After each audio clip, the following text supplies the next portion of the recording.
সংস্কারের বিপক্ষে নয় বিএনপি।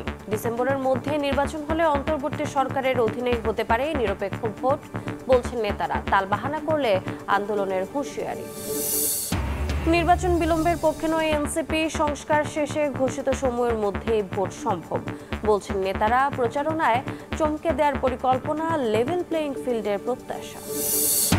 বেসিক ব্যাংক ঋণ জালিয়াতি মামলায় গুরুতর অসঙ্গতি, পুনঃ তদন্তে ফেরত পাঠালেন আদালত। মনগড়া অভিযোগপত্রের ন্যায় বিচার নিয়ে শঙ্কা, দুদকের কার্যক্রম খতিয়ে দেখার পরামর্শ। প্রযুক্তি ব্যবহার করে এবারের হজ যাত্রায় আসছে পরিবর্তন। বহন করতে হবে না নগদ টাকা, প্রত্যেকে পাবেন ডেবিট কার্ড। তাৎক্ষণিক সেবা মিলবে বাংলা ভাষার অ্যাপে। বে টার্মিনাল ও মাতারবাড়ি ঘিরে বদলে যাচ্ছে চট্টগ্রাম বন্দর। কাজ শেষে পরিণত হবে ট্রান্সশিপমেন্ট পোর্টে। পণ্য আমদানি রপ্তানিতে থাকবে না অন্য দেশের ওপর নির্ভরশীলতা।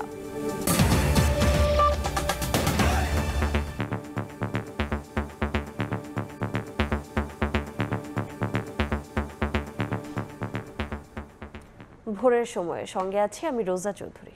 সংস্কারের বিপক্ষে নয় বিএনপি, তবে সংস্কারের নামে নির্বাচন বিলম্বিত করার চেষ্টা হলে আবারও আন্দোলনে নামার হুঁশিয়ারি দিয়েছেন দলটির নেতারা।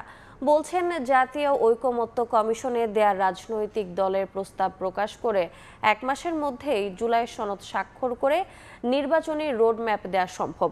সেক্ষেত্রে আগস্ট সেপ্টেম্বরে ভোট হতে পারে।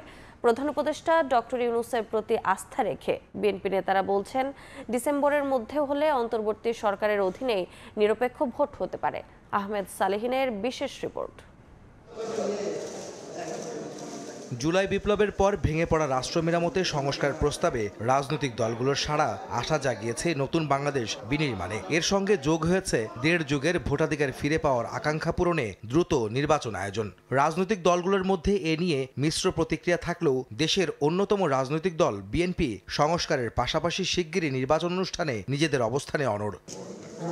আর এ নিয়ে বরাবরের মতোই কিছু মহলের সমালোচনার মুখে বিএনপি। দলটি সংস্কার চায় না, ক্ষমতা চায়, এমন অভিযোগে দলটির নেতাদের সাফ জবাব, স্বৈরাচারী সরকার ক্ষমতায় থাকতেই রাষ্ট্র মেরামতের 31 দফা দিয়ে এসেছেন তারা। জাতীয় ঐকমত্য কমিশনের সংস্কারের প্রস্তাবেও সাড়া দিয়ে বিএনপি ইতিবাচক অবস্থান নিয়েছে বলেও জানান নেতারা। সংস্কার নিয়ে তো বিএনপির কোনো সমস্যা নেই।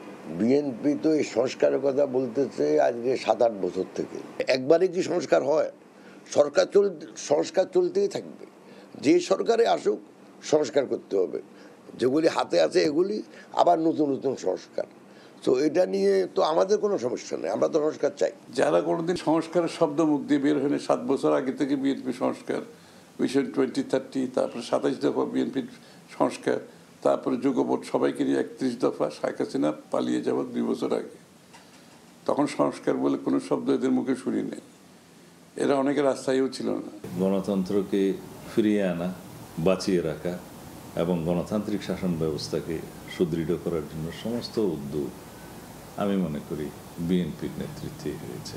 ঐকমত্য কমিশনের কাছে দেয়া সব রাজনৈতিক দলের সংস্কার প্রস্তাব প্রকাশ করে 1 মাসের মধ্যে জুলাই সনদে স্বাক্ষরের মাধ্যমে আগামীর নির্বাচনী রোডম্যাপ দেওয়া সম্ভব, এমন দাবি করে বিএনপি নেতারা বলছেন, নির্বাচন বিলম্বিত করার ভিন্ন কোনো উদ্দেশ্য থাকলে অতীতের মতো আবারও আন্দোলনে নামবেন তারা। এটা পাবলিক করলে সবাই জানলো কোথায় ঐক্যমত হয়েছে, কোথায় হয়নি। যেখানে ঐক্যমত হয়েছে ওই সংস্কারগুলো 1 মাসের মধ্যে সমাধান করা সম্ভব। সনদ সই করে নির্বাচনের ডেট 1 মাসের মধ্যে দেওয়া সম্ভব। আগস্ট সেপ্টেম্বরে নির্বাচন হতে পারে। ইলেকশন ডিলে করার আমি কোনো কারণ দেখি না। ফেব্রুয়ারি মাসে আসবে রোজা, ফেব্রুয়ারি মাসের 15-20 তারিখের দিকে, তারপরে গরম, তারপরে আবার ঈদ, এসএসসি পরীক্ষা আছে। অবাধ সুষ্ঠু গ্রহণযোগ্য নির্বাচন এবং এটা জানুয়ারির মধ্যে হওয়াই ভালো। এর পরে গেলে এটা এই জাতি, জনগণ, বিএনপি আমরা মানব না। বিএনপি নেতারা বলেন, ডিসেম্বরের মধ্যে নির্বাচন হলে অন্তর্বর্তীকালীন সরকারের অধীনেই জাতীয় নির্বাচন নিরপেক্ষ হতে পারে। আমরা মনে করি অন্তর্বর্তী সরকার ডিসেম্বরের মধ্যে, তার আগে যদি নির্বাচনের ব্যবস্থা করেন, এ নিয়ে কোনো প্রশ্ন উঠবে না। প্রফেসর মোহাম্মদ ইউনূস তিনি তার নিউট্রালিটি, নিরপেক্ষতা বজায় রাখবেন, সেটা আমরা আশা করি। ডিসেম্বরের মধ্যেই নির্বাচনী রোডম্যাপ আদায়ে নিজেদের মতামতের সঙ্গে ঐক্যমত্যে শরিক ছাড়াও বিভিন্ন রাজনৈতিক দলের সঙ্গে আলোচনা চালিয়ে যাচ্ছে বিএনপি। আহমেদ সালেহিন, সময় সংবাদ, ঢাকা। নির্বাচন বিলম্বের পক্ষে নয় জাতীয় নাগরিক পার্টি এনসিপি। অন্তর্বর্তী সরকারের বেঁধে দেওয়া সময়ের মধ্যেই মৌলিক সংস্কার শেষ করে ভোট সম্ভব বলে মনে করেন নেতারা। এদিকে নির্বাচনী প্রচারণায় চমকে দিতে চায় নেতারা, বলছেন পুরনো ব্যবস্থা থেকে বেরিয়ে নতুন রূপে গণসংযোগের পরিকল্পনা নেওয়া হচ্ছে। তাদের প্রত্যাশা, নির্বাচনে লেভেল প্লেইং ফিল্ড নিশ্চিতে সরকার এবং রাজনৈতিক দলগুলো আন্তরিক হবে। শাবাব ওয়াসির রিপোর্ট।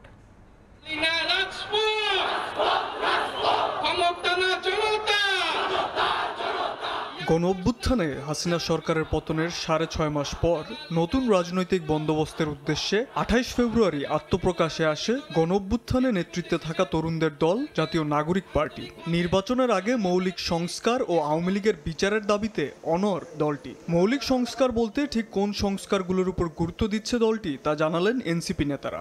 মৌলিক সংস্কার কথাটার মানে হচ্ছে আমাদের রাষ্ট্রের যে স্বৈরতান্ত্রিক ভিত্তি, এটাকে বিলোপ করে একটা গণতান্ত্রিক কাঠামো তৈরি করা, এটি হচ্ছে মৌলিক সংস্কারের মানে। এখন যে অ্যারেঞ্জমেন্ট, রাষ্ট্র, সরকার, দল, প্রশাসন মিলে একটা ভয়ঙ্কর একটা সিন্ডিকেট হয়ে দাঁড়ায়, যা দল তাই সরকার, তাই রাষ্ট্র, তাই প্রশাসন। বিচার বিভাগকে যেন রাজনীতিকরণ করতে না পারে। এক্সিকিউটিভ এবং লেজিসলেচার, আইন বিভাগ এবং নির্বাহী বিভাগ, এদের মধ্যে সেপারেশন। নির্বাহী বিভাগ আইন বিভাগকে নিয়ন্ত্রণ করতে পারবে না। এখন আমরা যেটা বলে থাকি, প্রধানমন্ত্রী যাতে স্বৈরতান্ত্রিক না হয়ে উঠতে পারে, সেজন্য যাতে দুইবারের পরে কেউ প্রধানমন্ত্রী না থাকে। মন্ত্রী পরিষদ শাসিত সরকার, অর্থাৎ মন্ত্রীরা হলো সিদ্ধান্ত নেবে। সংস্কারের বিষয়ে রাজনৈতিক দলগুলোর মধ্যে ঐক্যমত্য তৈরি হলে সরকারের বেঁধে দেওয়া সময়ের মধ্যেই মৌলিক সংস্কার সম্পন্ন করে নির্বাচন সম্ভব বলে জানান এনসিপি নেতারা। ভোটে বিলম্বের পক্ষে নন বলেও জানান তারা।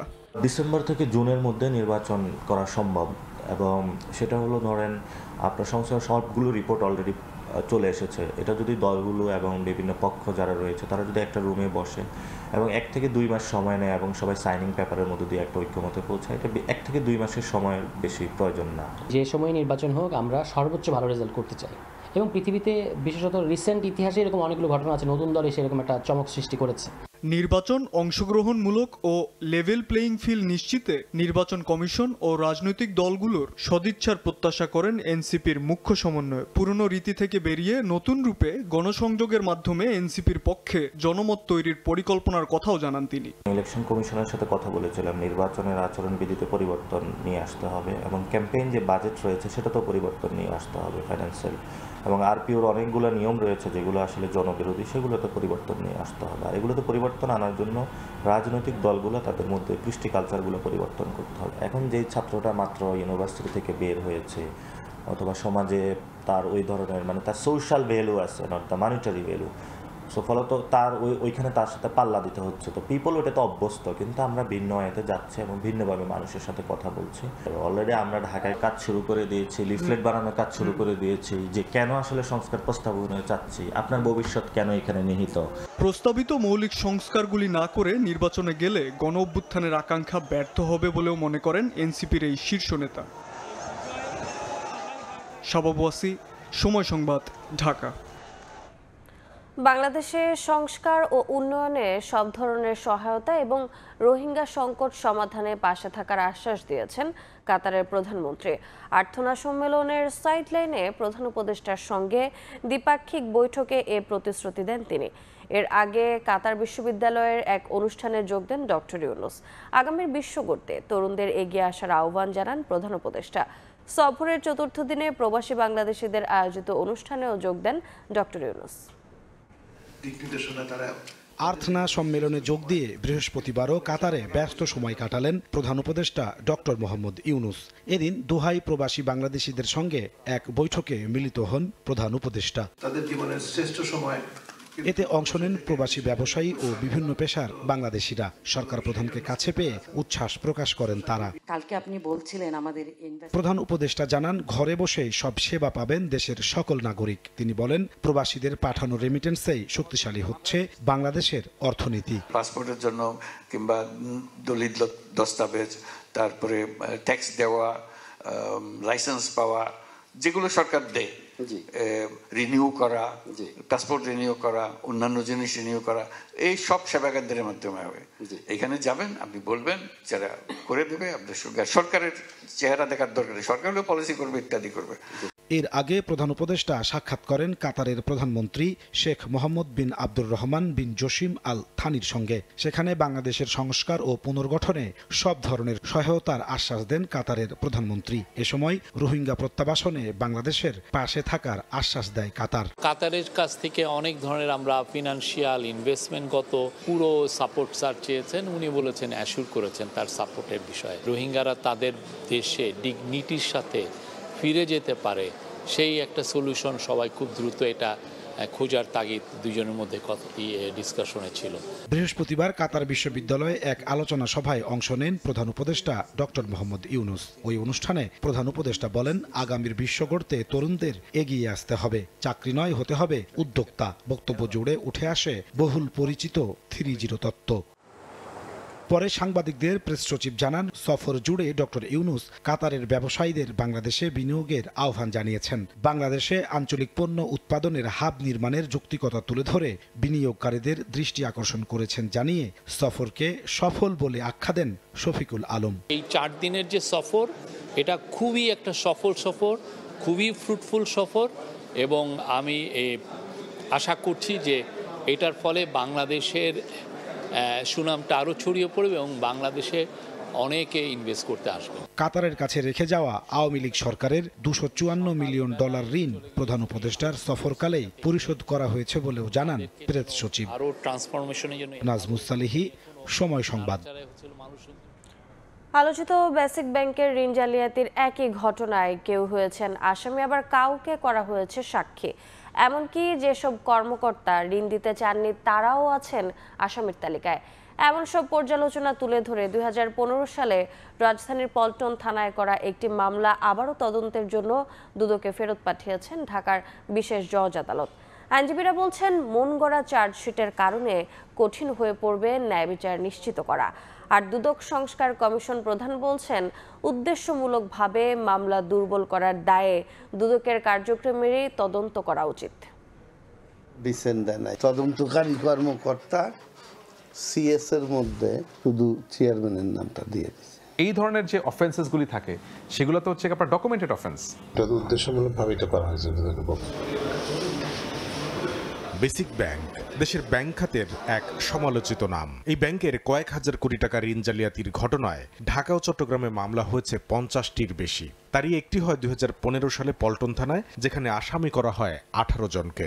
7 বছরের তদন্ত শেষে 2022 সালে চার্জশিট দেয় দুদক। এরপর এজাহার চার্জশিট আনুষঙ্গিক নথি পর্যালোচনা করে গেল 3 ফেব্রুয়ারি আরও তদন্তের জন্য তা ফের দুদকে পাঠিয়ে দেন ঢাকার বিশেষ জজ আদালত 1, যেখানে অসঙ্গতি হিসেবে তুলে ধরা হয়েছে বোর্ড সভায় সর্বসম্মতি ক্রমে ঋণ প্রস্তাব অনুমোদন করা হলেও চার্জশিটে শুধু চেয়ারম্যান ও ব্যবস্থাপনা পরিচালক সহ 2-3 জনকে আসামি করা হয়েছে। বোর্ডের বাইরে যেসব কর্মকর্তা ঋণ দিতে চাননি তাদেরও আসামি করা হয়েছে। মানা হয়নি basic bank credit policy guideline. একই অভিযোগে কাউকে করা হয়েছে আসামি, আবার কেউ হয়েছেন সাক্ষী। সেম কাজ করে পরিচালনা পরিষদের সবাই যদি সাক্ষী হয়, তাহলে চেয়ারম্যানও সাক্ষী হবে। এখানে ওনাকে সাক্ষী না করে ওনারা আসামি করছে। সুপ্রিম কোর্টের এই আইনজীবীর মতে, ব্যাংকে সমস্ত তথ্য প্রমাণ থাকার পরও মন গড়া চার্জশিট মামলাকে শুধু দুর্বলই করেনি, প্রশ্নের মুখে ফেলেছে দুদকের সক্ষমতাকে। এই ইনভেস্টিগেশন এতদিনও বা কেন লাগবে? একটা অর্থ যদি দুর্নীতির মাধ্যমে আত্মসাৎ হয়ে থাকে, সেই অর্থকে ট্র্যাক করা, ট্রেস করা, কারা কারা এখানে ইনভলভ ছিল, সব তো ডকুমেন্টেশনের। দুদক সংস্কার কমিশন প্রধান বলছেন, বেসিক ব্যাংকের মামলাগুলো যে ইচ্ছাকৃতভাবে দুর্বল করা হয়েছে এটা তারই প্রমাণ। সঠিক ঘটনা সামনে আনতে এই ব্যাংক সংশ্লিষ্ট দুদকের পুরো কার্যক্রমেরই তদন্ত হওয়া উচিত বলে মনে করেন তিনি। দুদক যে উদ্দেশ্যমূলকভাবে এটা করেছে মামলাটাকে দুর্বল করার জন্য, সেটারই একটা দৃষ্টান্ত। আমি মনে করি যে বেসিক ব্যাংকের ঘটনাটাকে নিয়ে শুরু থেকে যা ঘটেছে তৎকালীন দুদকের হাতে, সেটার কারণে, সেটার প্রেক্ষিতে উচিত হচ্ছে যে তৎকালীন দুদকের নেতৃত্বে যারা ছিল তাদেরকে জবাব দিতে হয়। তা না, আগামী 4 জুন নতুন তদন্ত রিপোর্ট জমা দিতে বলেছেন আদালত। কামরুল হাসান সবুজ, সময় সংবাদ, ঢাকা। শুরু হয়েছে 1446 হিজরির হজ মৌসুম। গোটা বিশ্ব থেকে পবিত্র হজ পালনে সৌদি আরব ছুটবেন মুসল্লিরা। বাংলাদেশ থেকে হজের প্রথম ফ্লাইট আগামী 29 এপ্রিল। হজ যাত্রীদের স্বাগত জানাতে প্রস্তুত হজ ক্যাম্প। এবার যাত্রা সহজ করতে বেশ কিছু পদক্ষেপ নিয়েছে সরকার। যাত্রীদের বহন করতে হবে না নগদ টাকা, এজন্য সবাইকে দেয়া হবে একটি করে ডেবিট কার্ড। বিস্তারিত মুফতি আব্দুল্লাহ তামিমের রিপোর্টে। হজ মুসলমানদের অত্যন্ত গুরুত্বপূর্ণ একটি ফরজ ইবাদত। প্রতি বছর হজ পালনের উদ্দেশ্যে লাখ লাখ মুসলিম সারা বিশ্ব থেকে সৌদি আরবে গমন করেন। এবছর বাংলাদেশ থেকে প্রায় 87,000 মুসলিম হজ পালনের উদ্দেশ্যে সৌদি আরবে যাবেন। তাদের মধ্য থেকে সরকারি মাধ্যমে 5,200 জন এবং বেসরকারি মাধ্যমে 81,900 জন বাংলাদেশের হজ যাত্রা শুরু করবেন। হজ যাত্রীদেরকে স্বাগত জানাতে নান্দনিক সাজে সেজেছে বাংলাদেশের ঢাকার আশকোনা হজ ক্যাম্প এবং হজ যাত্রা নির্বিঘ্ন করতে সব ধরনের প্রস্তুতি সম্পন্ন করেছে ধর্ম বিষয়ক মন্ত্রণালয়। আমাদের বিগত বছর সময়ে যে সমস্ত সমস্যাগুলো ছিল সেইগুলোকে আমাদের পূর্বেই চিহ্নিত করা আছে, সেইগুলো যাতে এবছরে আর না থাকে সেজন্য আমরা পদক্ষেপ নিয়েছি। এবারের হজ যাত্রা নির্বিঘ্ন করতে বেশ কিছু উদ্যোগ নিয়েছে বাংলাদেশ সরকার। আশকোনা হজ ক্যাম্প, মক্কা ও মদিনায় স্থাপন করা হয়েছে হজ ম্যানেজমেন্ট সেন্টার। এছাড়া তাৎক্ষণিক সেবার জন্য হাজিদের হজ বিডি অ্যাপটি ব্যবহার করতে বলা হয়েছে। অ্যাপটি বাংলা ভাষায় রিয়েল টাইম নির্দেশনা ও সহায়তা দেবে, প্রতিদিনের করণীয় ও দোয়া সম্পর্কেও অবগত করবে। হারিয়ে গেলে একটি বাটনের চাপে খোঁজ মিলবে হজ যাত্রীর। আসছে হজ যাত্রায় যাত্রীদের নগদ অর্থ বহন করতে হবে না, এজন্য সবাইকে দেয়া হবে একটি করে ডেবিট কার্ড। তবে আশকোনা হজ ক্যাম্পের সামনে পথচারী আন্ডারপাস নির্মাণাধীন থাকায় হজ যাত্রীদের ভোগান্তির আশঙ্কা থাকলেও শিগগিরই তা সমাধান করা হবে বলে জানিয়েছে কর্তৃপক্ষ। এবছরে হজ ক্যাম্পে যারা আগমন করবেন তাদের জন্য আমরা কাওলা রেল ক্রসিং পার হওয়ার পরে সিভিল এভিয়েশনের কমিউনিটি সেন্টার পর্যন্ত একটি নতুন রাস্তা নির্মাণ হয়েছে, যেটা আমরা সিভিল এভিয়েশনকে অনুরোধ জানিয়ে ওই রাস্তাটা আমরা ব্যবহার করছি। চলতি বছরে হজ যাত্রীদের স্বল্প মূল্যে রোমিং সুবিধাও দেবে সরকার। চাঁদ দেখা সাপেক্ষে আগামী 5 জুন পবিত্র হজ অনুষ্ঠিত হওয়ার সম্ভাবনা রয়েছে। মুফতি আব্দুল্লাহ তামিম, সময় সংবাদ, আশকোনা হজ ক্যাম্প, ঢাকা। দেশের সম্ভাবনাময় পর্যটন খাতকে আন্তর্জাতিক অঙ্গনে তুলে ধরতে রাজধানীর হাতিরঝিলে অনুষ্ঠিত হচ্ছে বিউটিফুল বাংলাদেশ রান 2025 ম্যারাথন। আয়োজন করেছে aviation and tourism journalists forum of Bangladesh. এই মুহূর্তে হাতিরঝিলে আছেন সহকর্মী আলামিন তুষার। সরাসরি যাচ্ছি তার কাছে। তুষার,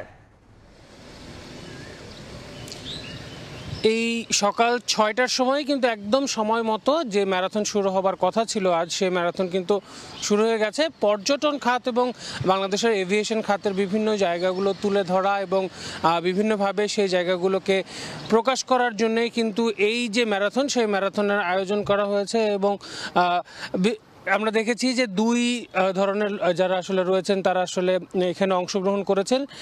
সেখানে 7.5 কিলোমিটারের একটি পার্ট রয়েছে, অর্থাৎ হাতিরঝিলের পুরো অংশটি জুড়ে। আরেকটি পার্ট রয়েছে ছোট শিশুদের জন্য, যাদের জন্য আসলে 2 কিলোমিটারের একটি পার্ট রয়েছে আলাদা করে। আমরা যদি আলাদা করেই আসলে উল্লেখ করি যে এবারের এই যে ম্যারাথন, সেই ম্যারাথনটিকে বেসামরিক বিমান চলাচল কর্তৃপক্ষের চেয়ারম্যান ওনার কিন্তু থাকার কথা ছিল, এবং এছাড়া বাংলাদেশ ট্যুরিজম বোর্ডের প্রধান নির্বাহী কর্মকর্তা আবু তাহের মোহাম্মদ জাবের, তিনি রয়েছেন ঢাকায় নিযুক্ত। সংযুক্ত আরব আমিরাত এবং Malaysia, Thailand, Philippines, Nepal, Brazil, Algeria, Argentina, Brunei সহ 10টি দেশের রাষ্ট্রদূতরা অংশগ্রহণ করেছেন। ছোট শিশুরা অংশগ্রহণ করেছে বিভিন্ন, এবং অনেকে, বিশেষ করে যেহেতু এটি একটি সাংবাদিকদের আয়োজনে আসলে এটি হচ্ছে, যারা আসলে এভিয়েশন এবং ট্যুরিজম জার্নালিস্ট ফোরাম, তার অনেক বিভিন্ন টেলিভিশন থেকে শুরু করে যারা আসলে এভিয়েশন এবং ট্যুরিজম নিয়ে কাজ করেন সেই সাংবাদিকরাও কিন্তু এইখানে আসলে এই যে আয়োজন, সেই আয়োজনে তারা আসলে অংশগ্রহণ করেছেন। একদম সকাল 6টায় যেমনটা বলছিলাম শুরু হয়েছে 7.5 কিলোমিটারের রান একটি, এবং আরেকটি যে 2 কিলোমিটারের রান, যেটাকে আসলে ফান রান বলা হচ্ছে। সেখানে ইনফ্লুয়েন্সার হিসেবে রয়েছেন ডাক্তার নাসরিন আক্তার শিমু, এছাড়া পেসার হিসেবে রয়েছেন শাহরিয়ার মোরশেদ সিদ্দিকী, জান্নাতুল ফেরদৌস মিতু, ডক্টর মোহাম্মদ নাইম হোসেন খান এবং একেএম ইশরাক আরাফাত অমি, এরা আসলে রয়েছেন। এর বাইরেও পুরো যেই অংশটি জুড়ে বিভিন্ন জায়গায় রানারদের হাইড্রেশনের জন্য কিন্তু পানি এবং অন্যান্য স্ন্যাক্সের ছোটোখাটো যে ব্যবস্থাগুলো সেগুলো রাখা হয়েছে। মোটামুটি 7টার মধ্যে 75 মিনিটের মধ্যে যেহেতু 7.5 মিনিটের এইটা শেষ করার নিয়ম, সেটা আসলে তারা আসলে শেষ করবেন এমনটা আসলে জানা গেছে। এবং 7টা 7:30টার মধ্যে যখন শেষ হয়ে যাবে, 7:30টার মধ্যেই কিন্তু যেই পুরস্কার বিতরণের যেই আয়োজন সেই আয়োজনটি কিন্তু হবার কথা রয়েছে 7টা 7:30টার মধ্যে। সেই আসলে যারা অংশগ্রহণ করেছেন তাদের মধ্য থেকে যারা আসলে প্রথমে পৌঁছতে পারবেন সেই অনুসারে ম্যারাথনের যে নিয়ম সেই অনুসারে কিন্তু তাদেরকে পুরস্কৃত করা হবে। এবং পুরস্কৃত করার বাইরেও আসলে যারা অংশগ্রহণকারীরা রয়েছেন যারা আসলে সময় মতো শেষ করতে পারবেন সবারই জন্য কিন্তু মেডেলের ব্যবস্থাও কিন্তু রয়েছে। তো এই ছিল হাতিরঝিল থেকে আজকের ম্যারাথনের আমার কাছে সবশেষ তথ্য। সরাসরি যুক্ত ছিলাম রাজধানীর হাতিরঝিলে। এদিকে চট্টগ্রাম বিশ্ববিদ্যালয়ে প্রথমবারের মতো অনুষ্ঠিত হচ্ছে 10 কিলোমিটার রানিং কম্পিটিশন। মানসিক চাপ দূর করে ব্যক্তি জীবনে আনন্দ ফিরিয়ে আনার লক্ষ্যে এই প্রতিযোগিতার আয়োজন করেছে চবি রানার্স। এই বিষয়ে বিস্তারিত জানাতে এই মুহূর্তে সেখানে আছেন নিগার মেহরিন রিনি। সরাসরি যাচ্ছি তার কাছে। রিনি, মানসিক চাপ থেকে দূরে রেখে জীবনে আনন্দ ফিরিয়ে আনতে run beyond stress, run towards happiness, এই স্লোগানকে সামনে রেখে চট্টগ্রাম বিশ্ববিদ্যালয়ের চবি রানার্স কর্তৃক প্রথমবারের মতো আয়োজন করা হয়েছে 10 কিলোমিটার দৌড় প্রতিযোগিতা। যে দৌড় প্রতিযোগিতা ইতোমধ্যে শুরু হয়ে গেছে, যেটা আপনারা দেখতে পাচ্ছেন। সকাল 6টা নাগাদ চট্টগ্রাম বিশ্ববিদ্যালয়ের কেন্দ্রীয় খেলার মাঠ থেকে এই দৌড় প্রতিযোগিতাটি আরম্ভ হয় এবং এই পুরো বিশ্ববিদ্যালয়ের একটি নির্দিষ্ট রুট নির্ধারণ করা দেওয়া হয়েছে, যেখানে 4টি সেগমেন্টে আসলে এই রুটটিকে বিভক্ত করা হয়েছে এবং বিভিন্ন পয়েন্টে যারা প্রতিযোগী তাদের জন্য হাইড্রেশনের ব্যবস্থা রাখা হয়েছে, পাশাপাশি মার্কিং এর ব্যবস্থা রাখা হয়েছে, যার মাধ্যমে আসলে তারা এই প্রতিযোগিতাটি সম্পন্ন করবেন। এই প্রতিযোগিতায় 600-এরও বেশি অংশগ্রহণকারী রয়েছে। বিশেষ করে 16 বছর থেকে এর ঊর্ধ্ব যে কোনো বয়সের যে কেউ অংশগ্রহণ করতে পারবে এমন একটি ব্যবস্থা রেখে সকলের জন্য এই দৌড় প্রতিযোগিতাটি উন্মুক্ত করে দেওয়া হয়েছে। বিশ্ববিদ্যালয়ের কেন্দ্রীয় খেলার মাঠ থেকে শুরু হয়ে এটি বায়োলজি অনুষদ হয়ে সেখান থেকে আবার ইউটার্ন নিয়ে ফরেস্ট্রি হয়ে যেই কেন্দ্রীয় মসজিদ সেখান থেকে গিয়ে এটি আবার শেষ হবে কেন্দ্রীয় খেলার মাঠে এবং বিভিন্ন পয়েন্টে তাদের জন্য মেডিকেল সিস্টেমও রাখা হয়েছে। যারা এই প্রতিযোগিতায় প্রথম, দ্বিতীয়, তৃতীয় হবে তাদের জন্য রয়েছে পুরস্কার, মেডেল, নগদ অর্থ পুরস্কার, পাশাপাশি বিভিন্ন সেগমেন্টে পুরস্কার দেওয়া হবে। যারা 50 ঊর্ধ্ব রয়েছেন তাদের জন্য সম্মাননার স্মারক থাকবে এবং চট্টগ্রাম বিশ্ববিদ্যালয়ের যারা শিক্ষার্থী রয়েছেন তাদের সকলের জন্যই পুরস্কার থাকবে। এটি শুধুমাত্র আসলে শরীর চর্চাকে উদ্বুদ্ধ করার জন্যই এই প্রতিযোগিতার আয়োজন করা হয়নি, বরং প্রকৃতির সাথে এটিকে একটি সংযুক্ত করা হয়েছে। কারণ চট্টগ্রাম বিশ্ববিদ্যালয় প্রাকৃতিকভাবে বেশ সমৃদ্ধ একটি জায়গা এবং এই বিশ্ববিদ্যালয়ের যে পাহাড়, পরিবেশ, গাছপালা সেগুলো সংরক্ষণ করার জন্য যারা শিক্ষক, শিক্ষার্থী, আশেপাশের লোকজন সকলকেই উদ্বুদ্ধ করার জন্য এই প্রতিযোগিতাটির অংশগ্রহণ করা হয়েছে। যার কারণে এই প্রতিপাদ্যের এই যে প্রতিযোগিতাটি সেটির প্রতিপাদ্য রাখা হয়েছে save trees, preserve wild life. এবং যেমনটি আপনারা দেখতে পাচ্ছেন যে দৌড় আসলে সকাল 6টা বাজে শুরু হয়েছে, 2 ঘন্টা সময় থাকবে প্রতিযোগীদের হাতে। 2 ঘন্টা পরেই এটি হচ্ছে সমাপ্ত করা হবে এবং নির্ধারিত সময়ের মধ্যে যারা এই দৌড় প্রতিযোগিতাটি শেষ করতে পারবে তারাই আসলে মেডেল পাবে, নগদ পুরস্কার পাবে এবং প্রথম, দ্বিতীয়, তৃতীয় যারা এই পজিশন অর্জন করবে তারা হচ্ছে পুরস্কার অর্জন করবে। এই ছিল চট্টগ্রাম বিশ্ববিদ্যালয় থেকে আমার কাছে ম্যারাথনের সর্বশেষ সংবাদ। সরাসরি যুক্ত ছিলাম চট্টগ্রাম বিশ্ববিদ্যালয়ে। নির্বাচনের সময় নিয়ে রাজনৈতিক দলগুলোর মতের অমিলের কারণে উত্তেজনা ভবিষ্যতে আরও বাড়তে পারে বলে জানিয়েছে বিশ্বব্যাংক। স্থানীয় সময় বুধবার বাংলাদেশ ডেভেলপমেন্ট আপডেট 2025 প্রতিবেদন প্রকাশ করেছে বিশ্বব্যাংক। এতে বলা হয়েছে, অন্তর্বর্তীকালীন সরকার কিছু গুরুত্বপূর্ণ সংস্থার কর্মসূচি গ্রহণ করলেও আইনশৃঙ্খলা রক্ষাকারী বাহিনী সম্পূর্ণরূপে কার্যকর না হলে নিরাপত্তা পরিস্থিতি অনিশ্চিতই থেকে যাবে। প্রতিবেদনটিতে আরও উল্লেখ করা হয়, নীতির ধারাবাহিকতা ও আসন্ন জাতীয় নির্বাচন কবে হবে এ বিষয় ঘিরে অনিশ্চয়তা তৈরি হয়েছে। বিশ্বব্যাংক সতর্ক করে জানায়, রাজনৈতিক উত্তেজনা বৃদ্ধি পেলে তা সরাসরি দেশের অর্থনীতিতে নেতিবাচক প্রভাব ফেলতে পারে।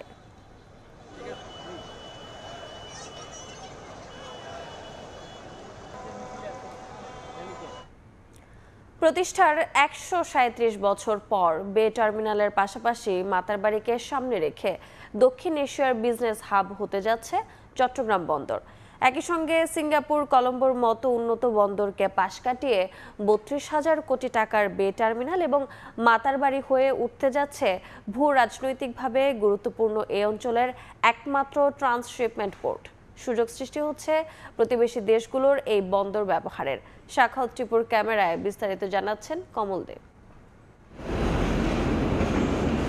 চট্টগ্রাম নগরীর পতেঙ্গার বে টার্মিনাল এভাবে পড়ে আছে অন্তত 10 বছর। ব্যাপক সম্ভাবনা থাকা সত্ত্বেও নানামুখী জটিলতায় এখনো বন্দর হিসেবে গড়ে উঠতে পারেনি।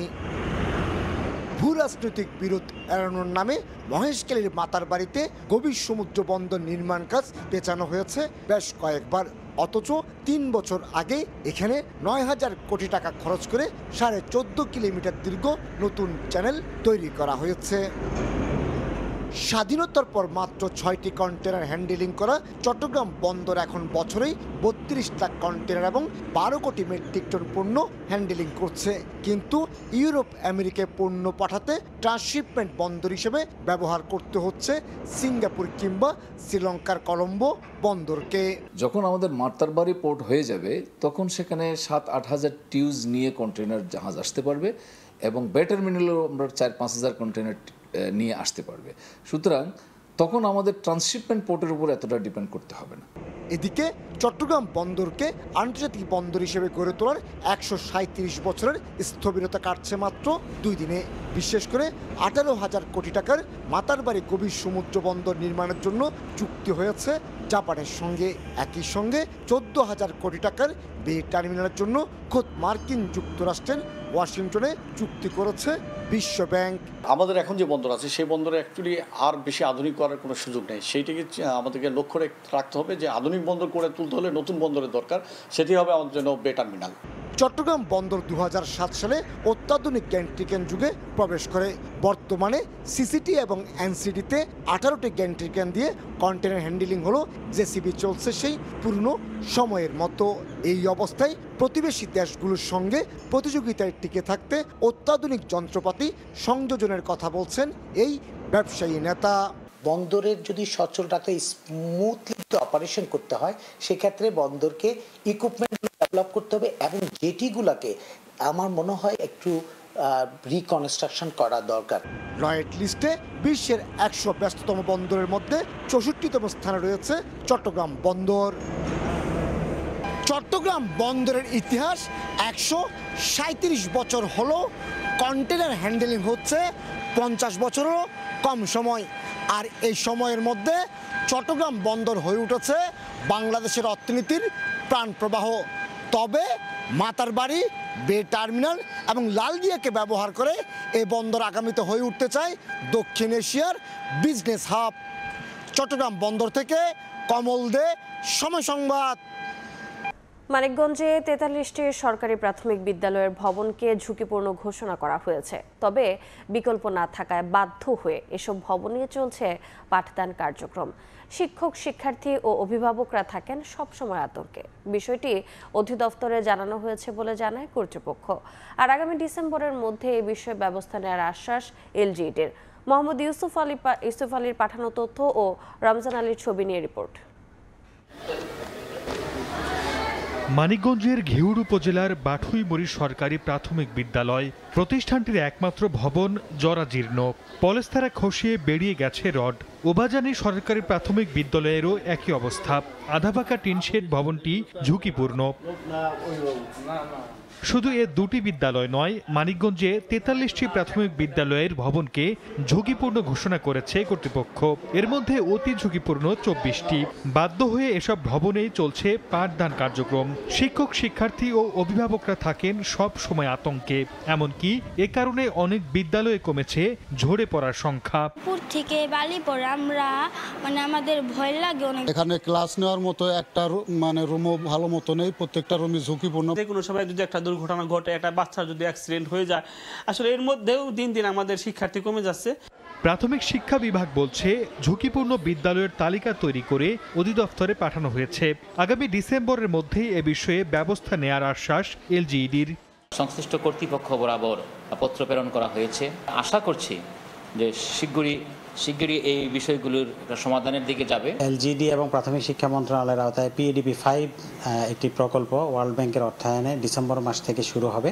জেলা প্রাথমিক শিক্ষা অফিসের তথ্য মতে মানিকগঞ্জে মোট প্রাথমিক বিদ্যালয়ের সংখ্যা ৬৫১টি। সময় সংবাদ, মানিকগঞ্জ। ৭ মাস ধরে বিদ্যুৎহীন ফরিদপুরের চরাঞ্চলের 2 ইউনিয়নের প্রায় ২০,০০০ মানুষ। সাবমেরিন কেবলের ত্রুটির কারণে বিদ্যুৎ না থাকায় ভোগান্তিতে বাসিন্দারা। এমনকি নষ্ট হয়ে গেছে অনেক বৈদ্যুতিক সরঞ্জাম। সমস্যা সমাধানে দ্রুত ব্যবস্থা নেওয়ার দাবি এলাকাবাসীর। তবে এ নিয়ে কমিটি কাজ করছে বলে জানিয়েছে পল্লী বিদ্যুৎ কর্তৃপক্ষ। শিকদার সজলের পাঠানো তথ্য ও ছবি নিয়ে রিপোর্ট। জনবসতি স্থাপনের 2 যুগেরও বেশি সময় পর 2020 সালে সাবমেরিন কেবলের মাধ্যমে বিদ্যুৎ সংযোগ দেয়া হয় ফরিদপুরের সদরপুর উপজেলার চরাঞ্চলের নারিকেলবাড়িয়া ও চর নাসিরপুর ইউনিয়নে। বিদ্যুৎ পৌঁছে যাওয়ায় বদলে যায় বাসিন্দাদের জীবনযাত্রা। কিন্তু গত 7 মাস আগে পদ্মা নদীর তলদেশে সাবমেরিন কেবলটিতে ত্রুটি দেখা দেয়ায় বিদ্যুৎ সংযোগ বন্ধ করে দেয়া হয়। এখনো মেরামত না হয় বিদ্যুৎহীন 2 চরের বাসিন্দারা। নষ্ট হয়ে গেছে অনেক বৈদ্যুতিক সরঞ্জাম। স্বাভাবিক জীবনযাপনের পাশাপাশি ব্যাহত হচ্ছে ব্যবসা ও শিক্ষার্থীদের পড়াশোনা। তারা পরিশ্রম করে বাড়তে তারা গরমে কষ্ট করে, টাকা পয়সা খরচ করে ফ্রিজ আনছে, কারেন্টের লাইন করছে, এই সবই তো বেকার গেল। ঘরে ঘরে কিন্তু টেলিভিশন নষ্ট, ইন্টারনেট সংযোগ বিচ্ছিন্ন। কারেন্টের জন্য খুবই একটা কষ্টে আছে। লাইট ফ্যান অনেক কিছু বিক্রি করতাম, ওই জিনিসটা এখন বন্ধ হয়ে গেছে। এলাকাবাসী অনেকটা আপসেট রয়েছে যে এই বিদ্যুৎ আবার কবে আসবে। কর্তৃপক্ষকে জানাতে চাই যে আমাদের যত দ্রুত সম্ভব আমাদের এই ইউনিয়নের বিদ্যুৎ সংযোগটি পুনরাবার দেওয়ার জন্য। উপজেলা প্রশাসন বলছে বিষয়টি লিখিতভাবে জানানো হলেও এখনো পদক্ষেপ নেয়নি পল্লী বিদ্যুৎ কর্তৃপক্ষ। পল্লী বিদ্যুতের GM তাকে আমি পত্রের মাধ্যমে বলেছি এবং ওভার ফোনে আমি রেগুলার কমিউনিকেশন করছি। উনি খুব দ্রুত এই বিষয়ে পদক্ষেপ নেবে। আবার যেন বিদ্যুৎ এই জনপদে আসে, উনি এইটা নিয়ে কাজ করে যাচ্ছে। তবে পল্লী বিদ্যুৎ কর্তৃপক্ষ বলছে বিষয়টি সমাধানে পল্লী বিদ্যুতায়ন বোর্ডের একটি কমিটি কাজ করছে। চেষ্টা করা হয়েছে, কেবলের উপরে এমন বালি পরে বিকল্প কিভাবে দেওয়া যায় পল্লী বিদ্যুৎ বোর্ডের বড় একটা কমিটি কাজ করছে। নারিকেলবাড়িয়া ও চর নাসিরপুর ইউনিয়নে প্রায় 20,000 মানুষ বাস করেন। সময় সংবাদ, ফরিদপুর। মুন্সিগঞ্জে ড্রেনের অব্যবস্থাপনায় ভোগান্তিতে পৌরবাসী। সামান্য বৃষ্টিতেই সড়ক ও লোকালয়ে সৃষ্টি হচ্ছে জলজট। ড্রেনের ময়লা পানি ছড়িয়ে পড়ছে লোকালয়ে, দুর্গন্ধে অতিষ্ঠ বাসিন্দারা। পৌর কর্তৃপক্ষ বলছে পুরনো ড্রেনগুলো সংস্কার সহ নতুন করে 5 কিলোমিটার ড্রেন নির্মাণের পরিকল্পনা রয়েছে। নাসির উদ্দিন উজ্জ্বলের রিপোর্ট, ছবি তুলেছেন আবু সাইদ। সামান্য বৃষ্টিতেই মুন্সিগঞ্জ জেলা শহরের প্রধান সড়কে পানির জট। এবার বৈশাখে প্রথম বৃষ্টিতেই এই নাজুক চিত্র। অপরিকল্পিত ড্রেনেজ ব্যবস্থা, পানি নিষ্কাশনের পূর্ণাঙ্গ ব্যবস্থাপনার অভাব, অবৈধ ভরাটযোগ্য এবং ড্রেনগুলোর যথাযথ পরিষ্কার না রাখায় সমস্যা বাড়ছে। দীর্ঘদিন ধরে প্রধান সড়কের পাশে বিভিন্ন স্থানে ড্রেনের স্ল্যাব ভেঙে খোলা অবস্থায় পড়ে আছে। দুর্ঘটনার ঝুঁকি নিয়ে যাতায়াত করছেন পথচারীরা। যত্রতত্র ফেলা হচ্ছে ময়লা আবর্জনা, দুর্গন্ধে অতিষ্ঠ বাসিন্দারা। আসন্ন বর্ষা মৌসুমের আগেই পয়ঃনিষ্কাশন ব্যবস্থা সুচারু করার দাবি পৌরবাসীর। বর্ষা মৌসুম আগেই যাতে মুন্সিগঞ্জ পৌরসভা কর্তৃপক্ষ এটা সমাধান দেয়। বৃষ্টি হইলে যে আমাদের রাস্তার সামনে বা রাস্তায় হাঁটু সমান পানি হয়ে যায়। ড্রেনটা চিকন, কথা বুঝছেন, পানিরা যাইতে লুট পারে না। পৌর কর্তৃপক্ষ বলছে পুরনো ড্রেনগুলো সংস্কার সহ নতুন করে আরো 5 কিলোমিটার ড্রেন নির্মাণের পরিকল্পনা রয়েছে। এই রাস্তার সাথে আমাদের ড্রেনের প্রস্তাবনা আছে। ওই প্যাকেজটা অনুমোদন হলেও ওই ড্রেনের কাজগুলো সিরিজ শুরু হয়ে যাবে। প্রায় 11 বর্গ কিলোমিটার আয়তনের শহরটিতে 72,000 মানুষের বসবাস। মুন্সিগঞ্জ পৌরসভার প্রায় 30 কিলোমিটার দীর্ঘ ড্রেনের ময়লা পানি এসে আশ্রে পড়ছে এই ধলেশ্বরী নদীতে। মুন্সিগঞ্জের হাটলক্ষ্মীগঞ্জের লঞ্চঘাট এলাকা থেকে নাসির উদ্দিন উজ্জ্বল, সময় সংবাদ। গতিসীমা না মানায় ঢাকা-ভাঙ্গা এক্সপ্রেসওয়েতে বাড়ছে দুর্ঘটনা, একই সঙ্গে বেড়েছে প্রাণহানিও। যাত্রীদের অভিযোগ, অদক্ষ চালকদের ভয়ঙ্কর প্রতিযোগিতায় দুর্ঘটনার অন্যতম কারণ। আর চালকদের দাবি, আধুনিক সড়কে যানবাহনের চাপ বাড়ায় বেড়েছে দুর্ঘটনাও। যদিও বিষয়টি নিয়ন্ত্রণে নানা কার্যক্রম চালিয়ে যাওয়ার কথা জানায় হাইওয়ে পুলিশ। সঞ্জয় কর্মকার, অভিজিতের রিপোর্ট, ছবি তুলেছেন শাহাদাত আকুন। ঘন্টায় সর্বোচ্চ গতি 80 কিলোমিটার, অথচ 90 থেকে 120 কিলোমিটার বেগে চলছে গাড়ি। এতে বাড়ছে দুর্ঘটনা, ঘটছে প্রাণহানি। ঢাকা ভাঙ্গা এক্সপ্রেসওয়ের শরীয়তপুরের জাজিরা থেকে ফরিদপুরের ভাঙ্গা পর্যন্ত 45 কিলোমিটার অংশে রয়েছে দুটি হাইওয়ে থানা, অথচ কোনোভাবেই রোধ করা যাচ্ছে না দুর্ঘটনা। যাত্রীদের অভিযোগ, পরিবহন চালকদের নিয়মিত ঘুমের অভাব ও অসুস্থ প্রতিযোগিতার কারণে দুর্ঘটনায় বাড়ছে মৃত্যু। সচেতন তো না, ড্রাইভাররা সচেতন থাকে না, রাত জাগে, এর কারণে মনে করেন যে দিনের বেলা ঘুমায় পড়ে। ড্রাইভারদের ভালো প্রশিক্ষণ দরকার, ড্রাইভারদের লাইসেন্স চেক করা দরকার। পদ্মা সেতু চালুর পর সড়কে বেড়েছে যানবাহনের চাপ, একই সঙ্গে নতুন নতুন চালক গাড়ি চালানোর কারণেই ঘটছে দুর্ঘটনা। অনেক ড্রাইভার আছে রাফ চালায়, অনেক গাড়ি আবার দেখা যায় রানিং এর সমস্যা হয়ে যায়। ওভার স্পিড, ওভার কনফিডেন্স তো ভালো না, নিয়ন্ত্রণের বাইরে গেলে তো অ্যাক্সিডেন্ট হবে। হাইওয়ে পুলিশ বলছে দুর্ঘটনা রোধে বাড়ানো হয়েছে টহল, আর নিয়ম অমান্যকারীদের বিরুদ্ধে নেওয়া হচ্ছে আইনি ব্যবস্থা। আমরা ওভার স্পিডের মামলা দিয়ে থাকি নিয়মিত। চালক এবং মোটর শ্রমিকের সাথে যারা জড়িত তাদেরকে সচেতন করার চেষ্টা করি। যারা যাত্রী সাধারণ তাদেরকে আমরা বিভিন্ন রকম সচেতনমূলক বক্তব্য প্রদান করে থাকি। এক্সপ্রেসওয়ের মাদারীপুর রিজিয়ন অংশে গত 2 বছরে অর্ধশত সড়ক দুর্ঘটনায় মারা গেছেন অন্তত 40 জন, আহত হয়েছেন কয়েকশো। প্রতি মাসে অন্তত 400 মামলা হচ্ছে দুটি হাইওয়ে থানার অধীনে। শুধু আর্থিক জরিমানার মধ্যেই সীমাবদ্ধ হাইওয়ে পুলিশ, এতে মহাসড়কে কমছে না দুর্ঘটনার হার। ফলে অকালে প্রাণ হারাচ্ছে মানুষ, হাত পা হারিয়ে পঙ্গু হয়েছেন অনেকে। সঞ্জয় কর্মকার, অভিজিৎ, সময় সংবাদ, মাদারীপুর। টার্মিনালে নেই পর্যাপ্ত ধারণ ক্ষমতা, এ কারণে গোপালগঞ্জ শহরের সড়কে রাখা হচ্ছে বিভিন্ন রুটের বাস। শুধু বাস নয়, নির্দিষ্ট জায়গা না থাকায় শহরের গুরুত্বপূর্ণ সড়কে অস্থায়ী স্ট্যান্ড তৈরি করা হয়েছে ট্রাক ও মাইক্রোবাসের জন্য। এ কারণে যানজটের পাশাপাশি ছোট বড় দুর্ঘটনাও ঘটছে। তবে শিগগিরই এ নিয়ে ব্যবস্থা নেওয়ার আশ্বাস জেলা প্রশাসকের। HM মানিকের ছবিতে জয়ন্ত শিরালির রিপোর্ট। সড়কেই চলছে পণ্য ওঠানামা। আশপাশের আরও লেন দখল করে পার্কিং করা হয়েছে বাস, মাইক্রোবাস, ট্রাক। এ কারণে এক লেনে ঝুঁকি নিয়ে চলছে অন্য যানবাহন।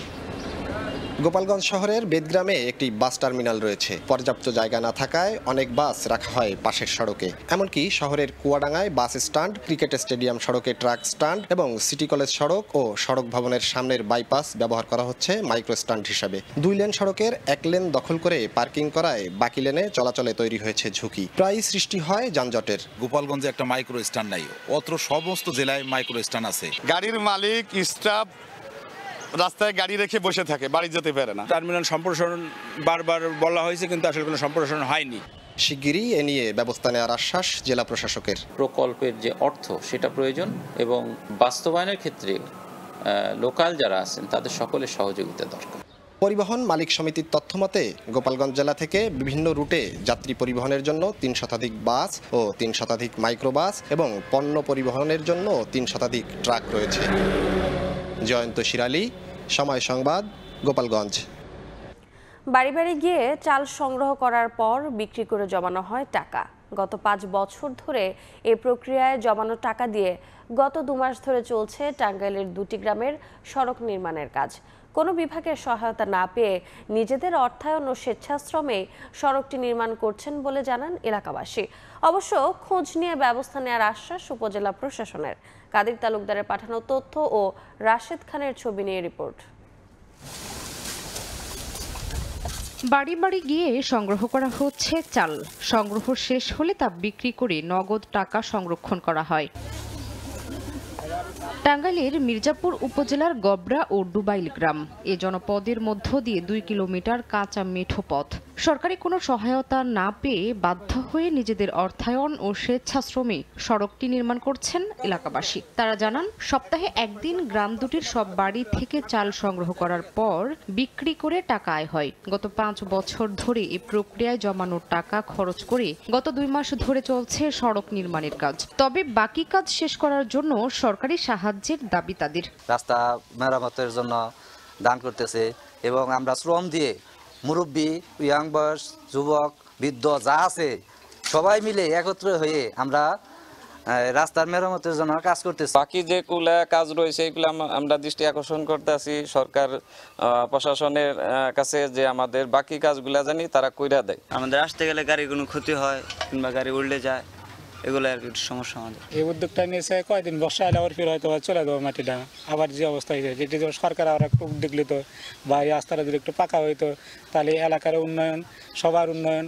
অবশ্য বিষয়টি খোঁজ নিয়ে ব্যবস্থা নেওয়ার আশ্বাস উপজেলা প্রশাসনের। মির্জাপুরের সীমানায় পড়েছে, সেই অংশটাতে কিভাবে সরকারিভাবে তাদের সহযোগিতা করা যায় সেটা আমরা তদন্ত করে প্রয়োজনীয় ব্যবস্থা নেব। স্থানীয়দের তথ্য মতে স্বেচ্ছাশ্রমে বর্তমানে সড়কটির ১ কিলোমিটার অংশের কাজ চলমান রয়েছে। বাকি আছে আরও ১ কিলোমিটার অংশের কাজ। সময় সংবাদ, টাঙ্গাইল। বিএনপিতে কোনোভাবে আওয়ামী লীগের লোকজন ঢোকানো যাবে না।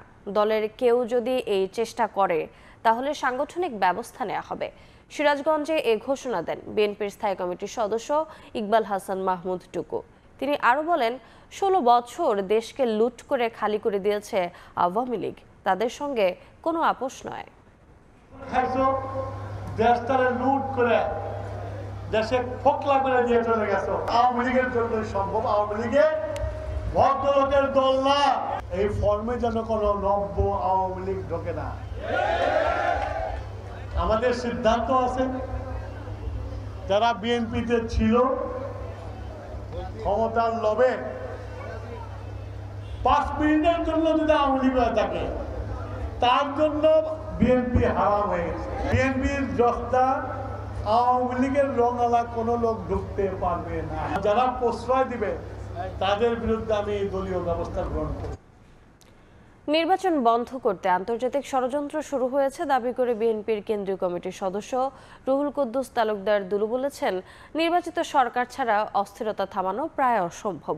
নাটোরে দরাপুর উচ্চ বিদ্যালয়ের বার্ষিক ক্রীড়া প্রতিযোগিতার পুরস্কার বিতরণ ও সাংস্কৃতিক অনুষ্ঠানে এ কথা বলেন তিনি। নির্বাচনকে পিছানোর জন্য, নির্বাচন না হওয়ার জন্য, নির্বাচন হলে বিএনপি ক্ষমতা আসবে। প্রধান উপদেষ্টা বলেছেন, আমি আগে বলেছি নির্বাচন ডিসেম্বরে, আবার বলছি জুনে। এই সমস্ত কথা না বলে আমরা চাই অতি সত্বর তারিখ ঘোষণা করে বাংলাদেশের মানুষকে নির্বাচন মুক্ত করে। না হলে দেশে যে অস্থিরতা চলছে, এই অস্থিরতা থেকে বাঁচতে হলে একমাত্র উপায় হচ্ছে নির্বাচন ঘোষণা। চাঁদপুরের কচুয়ায় কৃষকদের নিয়ে অনুষ্ঠিত হয়ে গেল ব্যতিক্রমধর্মী এক প্রামাণ্যচিত্র, যার ভিত্তি ছিল বিএনপির প্রস্তাবিত ৩১ দফার ২৭তম দফা। নিজেদের তৈরি এমন আয়োজন দেখে খুশি স্থানীয় কৃষকরা। ফারুক আহমদের রিপোর্ট, ক্যামেরায় ছিলেন নাইমুল ইসলাম নীরব। ভাই শুয়ে রইছো কেন? কাজ কবে শুরু করবা? হাতের যে অবস্থা রে ভাই, কেমনি কি করব? কেন দিন পাও নাই? আগের ঋণে তো গলা মনে রয়েছে। কৃষকদের নিয়ে বিশেষ আয়োজন, যেখানে দর্শক এবং অতিথি যারা ছিলেন উপস্থিত তারা সবাই কৃষক। এমন এক ব্যতিক্রমধর্মী আয়োজন অনুষ্ঠিত হলো চাঁদপুরে। ও কাকা, মাঠে তো চৈত্রের খরা লাগছে। তারেক রহমানের প্রস্তাবিত রাষ্ট্র সংস্কারের ৩১ দফার ২৭তম দফা, যাতে রয়েছে কৃষি এবং কৃষকের সংস্কারের উপর গুরুত্ব।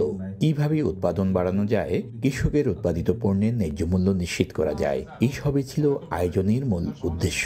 তাই এই প্রথমবারের মতো প্রদর্শিত হলো কৃষি কথা নামে ভিন্নধর্মী প্রামাণ্যচিত্র। মাঠে ঘাম জড়িয়ে যারা দেশের অর্থনীতিতে ভূমিকা রাখেন, সেই কৃষকদের নিয়ে করা এমন আয়োজনে খুশি উপস্থিত লোকজন। বর্তমানে যে অবস্থা, যে কোনো জিনিসেরই কোনো নিয়ন্ত্রণহীন হওয়াতে কৃষক লস খাইতে খাইতে অনেক হয়ে গেছে গা।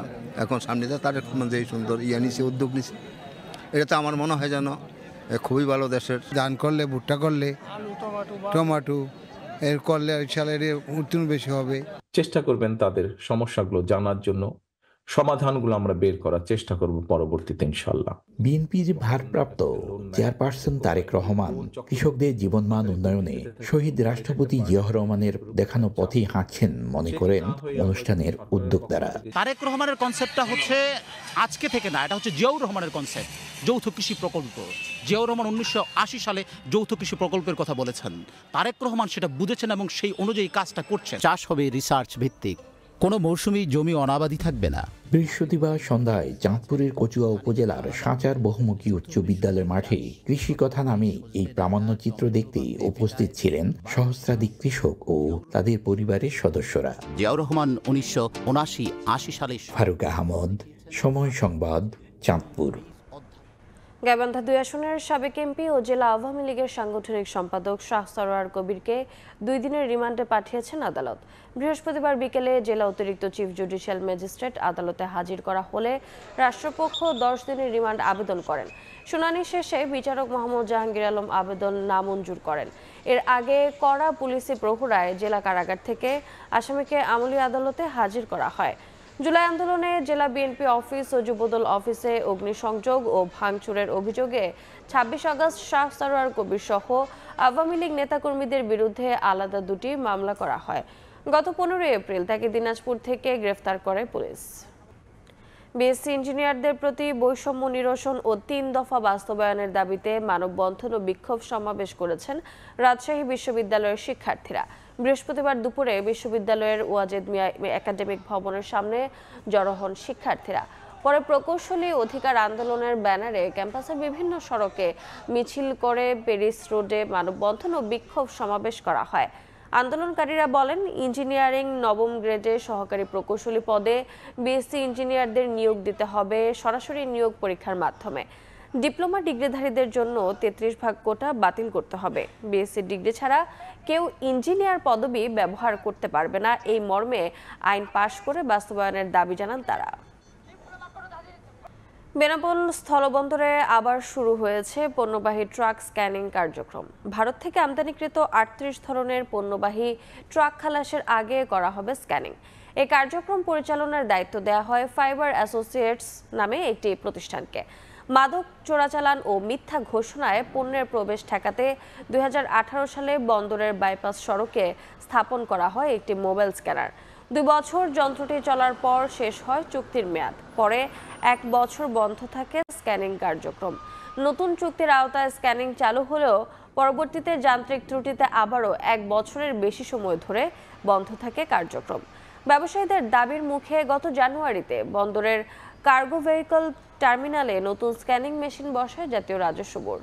তবে যন্ত্রটি ব্যবহার না হওয়ায় প্রতিবেদন প্রচার করে সময় সংবাদ।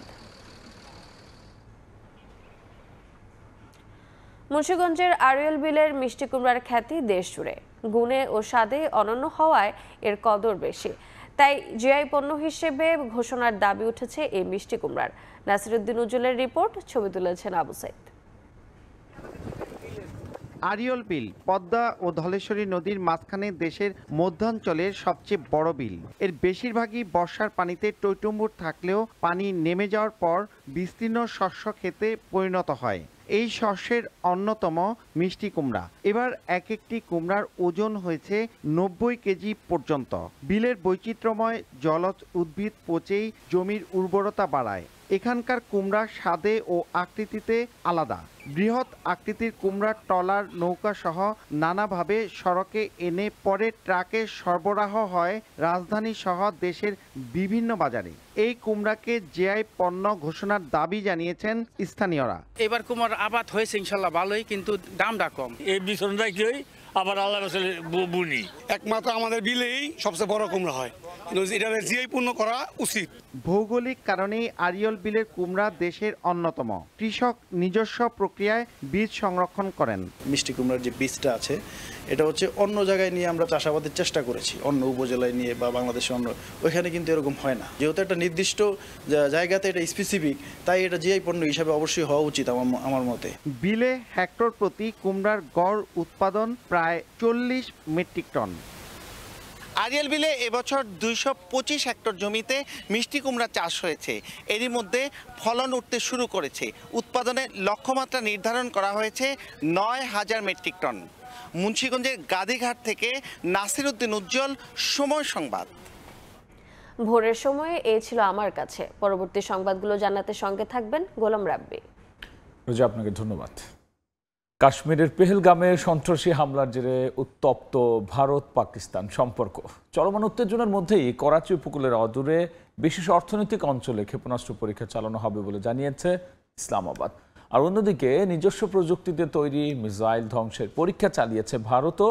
এই অবস্থায় নয়াদিল্লির সম্ভাব্য হামলার আশঙ্কায় ইসলামাবাদ প্রস্তুত বলে প্রতিবেদন প্রকাশ করেছে নিউ ইয়র্ক টাইমস।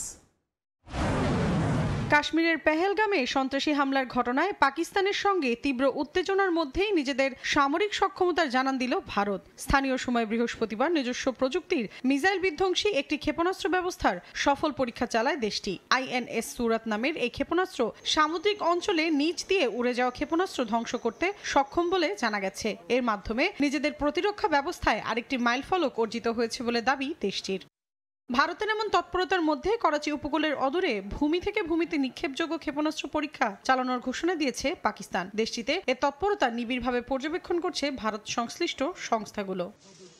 বিশ্লেষকরা বলছেন, ভারতের কাশ্মীরে সন্ত্রাসী হামলার পর পরিস্থিতি আরো জটিল হয়ে উঠতে পারে। যদিও পাকিস্তান সরকার বলছে তারা উত্তেজনা বাড়াতে চায় না। 26 জন বেসামরিক নাগরিক নিহত হওয়ার পর পরিমিত ভাষায় প্রতিক্রিয়া জানিয়েছে পাকিস্তান সরকার। তবে পুরো পাকিস্তানে উদ্বেগ বাড়ছে, কারণ ভারতের কর্মকর্তারা সম্ভাব্য সামরিক হামলার ইঙ্গিত দিচ্ছেন। টেলিভিশনের টকশোগুলোতে প্রতিরক্ষা বিশ্লেষকরা পরমাণু শক্তিধর দুই প্রতিবেশীর মধ্যে উত্তেজনা বাড়লে অনিশ্চিত ও বিপজ্জনক পরিণতির বিষয়ে সতর্ক করছেন। এক প্রতিবেদনে এ তথ্য জানিয়েছে নিউ ইয়র্ক টাইমস। মৌসুমী সাথী, সময় সংবাদ। সিরিয়ার উত্তর পূর্বাঞ্চলের কামিশলিতে নিজেদের নিরাপত্তা নিশ্চিত করতে অস্ত্র প্রশিক্ষণ নিচ্ছেন স্থানীয় বাসিন্দারা। সম্প্রতি উপকূলীয় এলাকায় সহিংসতার পর এমন উদ্যোগ নিয়েছে কুর্দি প্রশাসন। কারো হাতে রাইফেল, কেউ শিখছেন নিরাপত্তা চৌকিতে তল্লাশি চালানো। নিজেদের আত্মরক্ষা ও এলাকাকে সম্ভাব্য লুটপাট কিংবা হামলা থেকে রক্ষা করতে এমন প্রশিক্ষণ নিচ্ছেন সিরিয়ার উত্তর পূর্বাঞ্চলের কামিশলি শহরের নারী পুরুষ। সম্প্রতি উপকূলীয় এলাকায় সহিংসতার পর এমন উদ্যোগ নিয়েছে কুর্দি প্রশাসন। বর্তমানে এসব বাসিন্দাদের প্রশিক্ষক হিসেবে আছেন কুর্দি বাহিনীর সদস্য নাবিল হাসান। তিনি বলেন, প্রতিটি মানুষ নিজেদের ও এলাকার আত্মরক্ষা করতে পারার সক্ষমতা অর্জন করুক, এটাই কুর্দিদের চাওয়া। সিরিয়ার সরকার ও আমাদের মধ্যে চুক্তি থাকলেও বিদেশি যোদ্ধাদের বিশ্বাস করা যায় না। আফগানিস্তান, তুরস্ক ও চেচনিয়া থেকে আসা অস্ত্রধারীরা এখানে বেশ সক্রিয়। তারা কোনো নিয়ন্ত্রণ মানে না। এর আগে গেল মার্চে সিরিয়ার উপকূলীয় অঞ্চলে আলাউইদ সম্প্রদায়ের শত শত মানুষকে হত্যা করে দুর্বৃত্তরা। এরপর সরকারের নিরাপত্তা বাহিনীর উপর হামলার প্রতিশোধ নিতেই এই হত্যাযজ্ঞ চালানো হয় বলে ধারণা করে স্থানীয়রা। তাদের বিশ্বাস, এ ধরনের প্রশিক্ষণই তাদের অস্তিত্ব রক্ষা করবে। আমরা অস্ত্র চালানো শিখেছি, এখন যে কোনো আগ্রাসনের বিরুদ্ধে প্রতিরোধ গড়ে তুলতে পারব। এদিকে সিরিয়ার উত্তর পূর্বাঞ্চল থেকে সেনা সংখ্যা কমানোর সিদ্ধান্ত নিয়েছে যুক্তরাষ্ট্র। এ কারণে ভবিষ্যতে নিরাপত্তা পরিস্থিতি আরও নাজুক হয়ে পড়তে পারে বলে বিশ্লেষকদের বরাতে জানায় বার্তা সংস্থা রয়টার্স। স্থানীয়রা সিরিয়ার ভবিষ্যৎ কতটা সুরক্ষিত রাখতে পারবে এখন সেটি বড় প্রশ্ন। তবে কামিশলির মানুষ দেখিয়ে দিয়েছে যুদ্ধে নামার আগে প্রস্তুত থাকতে হয়। নাদিম মারজান, সময় সংবাদ। চলমান উত্তেজনার মধ্যেই তাইওয়ানের কাছে সামরিক পহরা করেছে চীনের পিপলস লিবারেশন আর্মির ইস্টার্ন থিয়েটার কমান্ড। টানা 2 দিন ধরে চলা এই মহড়ায় নিজেদের যৌথ সামরিক সক্ষমতা যাচাই করে দেখেছে তারা। চীন ও তাইওয়ানের মধ্যে উত্তেজনা বহু বছর ধরে। সম্প্রতি এই উত্তেজনা আরও তীব্র আকার ধারণ করেছে। এরই মধ্যে তাইওয়ানের নিকটবর্তী এলাকায় সামরিক মহড়া করেছে চীনের পিপলস লিবারেশন আর্মির ইস্টার্ন থিয়েটার কমান্ড। টানা 2 দিন ধরে চলা এই মহড়ায় নিজেদের সামরিক সক্ষমতা তুলে ধরে তারা। এই মহড়ায় অংশ নিয়েছে চীনের বিমান, নৌ ও স্থল বাহিনীর একাধিক ইউনিট। আকাশ ও সাগর পথে চলে অভিযানের অনুশীলন। ভিন্নধর্মী হামলার মাধ্যমে স্থল এবং সামুদ্রিক লক্ষ্যে আঘাত হানার কৌশলও চর্চা করে চীনা বাহিনী। মহড়ার একটি গুরুত্বপূর্ণ অংশ ছিল শানদং বিমানবাহী রণতরী বিমান বাহিনীর মোতায়েন। এই রণতরী বিমান ও নৌযানের সঙ্গে সমন্বয়ে অভিযান পরিচালনা করতে সক্ষম। এতে জাহাজ ও বিমানের যৌথ কার্যক্রম, অঞ্চলভিত্তিক নিয়ন্ত্রণ প্রতিষ্ঠা এবং বহুমাত্রিক হামলার কৌশলগুলো অনুশীলন করা হয়। মহড়ার মূল উদ্দেশ্য ছিল দ্বীপ শৃঙ্খলের ভেতরে ও বাইরে সমন্বিত অভিযানের সক্ষমতা যাচাই, পাশাপাশি বহুমাত্রিক অবরোধ ও বিভিন্ন শাখার যৌথ সামরিক তৎপরতার সমন্বয়। এর মাধ্যমে পিএলএ তাদের রণকৌশলগত প্রস্তুতির মাত্রা বাড়িয়েছে বলে ধারণা করা হচ্ছে।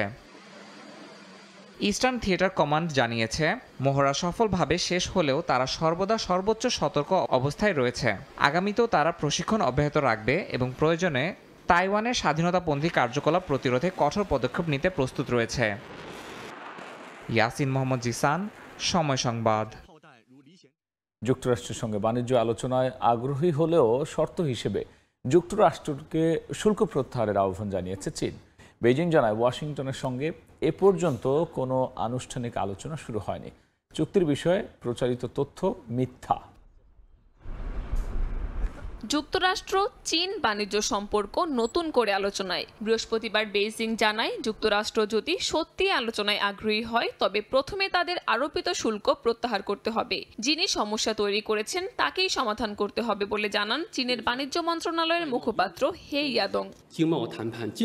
চীন জানায়, বর্তমানে শুল্ক নিয়ে কোনো আলোচনা চলছে না। দেশটির পররাষ্ট্র মন্ত্রণালয়ের মুখপাত্র কু জিয়াকুনো সরাসরি বলেন, শুল্ক নিয়ে কোনো আলোচনা হয়নি, চুক্তির তো প্রশ্নই ওঠে না। এ সম্পর্কিত যে কোনো সংবাদ মিথ্যা। এ বিষয়ে মার্কিন অর্থমন্ত্রী স্কট বেসেন্ট জানান, এখনো আলোচনা শুরু হয়নি, তবে শুল্ক বিষয়ে আলোচনায় বড় সমঝোতার সম্ভাবনা দেখছেন তিনি। বিশ্লেষকরা জানান, দুই দেশের মধ্যে বাণিজ্য যুদ্ধ ও আলোচনার ভবিষ্যৎ নিয়ে পরস্পর বিরোধী বক্তব্য পরিস্থিতিকে আরও জটিল করে তুলেছে। কাকুলি আখতার, সময় সংবাদ। টেসলার ব্র্যান্ড ভ্যালু বাড়াতে বিতর্কিত রাজনৈতিক সম্পৃক্ততা এবং সরকারি দক্ষতা বিভাগের দায়িত্ব থেকে সরে দাঁড়াতে চাইল এলন মাস্ককে ছাড়তে নারাজ মার্কিন প্রেসিডেন্ট ডোনাল্ড ট্রাম্প। হোয়াইট হাউসে সাংবাদিকদের ট্রাম্প জানিয়েছেন, মাস্ককে আরও দীর্ঘ সময় রাখতে চান তিনি। তবে এ বিষয়ে এখনও কোনো প্রতিক্রিয়া জানাননি মার্কিন ধনকুবের। স্থানীয় সময় বুধবার ওভাল অফিসে একাধিক নির্বাহী আদেশে স্বাক্ষর করেন মার্কিন প্রেসিডেন্ট ডোনাল্ড ট্রাম্প। যুক্তরাষ্ট্রের শিক্ষা ব্যবস্থা, এআই প্রশিক্ষণ, বিশ্ববিদ্যালয় অ্যাক্রেডিটেশন থেকে শুরু করে বিদেশি অনুদান সহ নানা বিষয়ে আদেশ দেন তিনি। এরপর সাংবাদিকদের মুখোমুখি হন ট্রাম্প, আর সেখানেই ইঙ্গিত দেন ইলন মাস্ককে মার্কিন সরকারি দক্ষতা বিভাগ থেকে বিদায় নিতে দেবেন না তিনি। বলেন, মাস্ক শুধু প্রতিভাবানই নন, যুক্তরাষ্ট্রের প্রকৃত দেশপ্রেমিকদের একজন, যিনি দেশের জন্য নিজের স্বার্থ ত্যাগ করেছেন। আমি চাই ইলন মাস্ক দীর্ঘদিন আমাদের সঙ্গেই থাকুক। সে একজন অসাধারণ মানুষ। দেশের জন্য মাস্ক যা করেছে তা অতুলনীয়।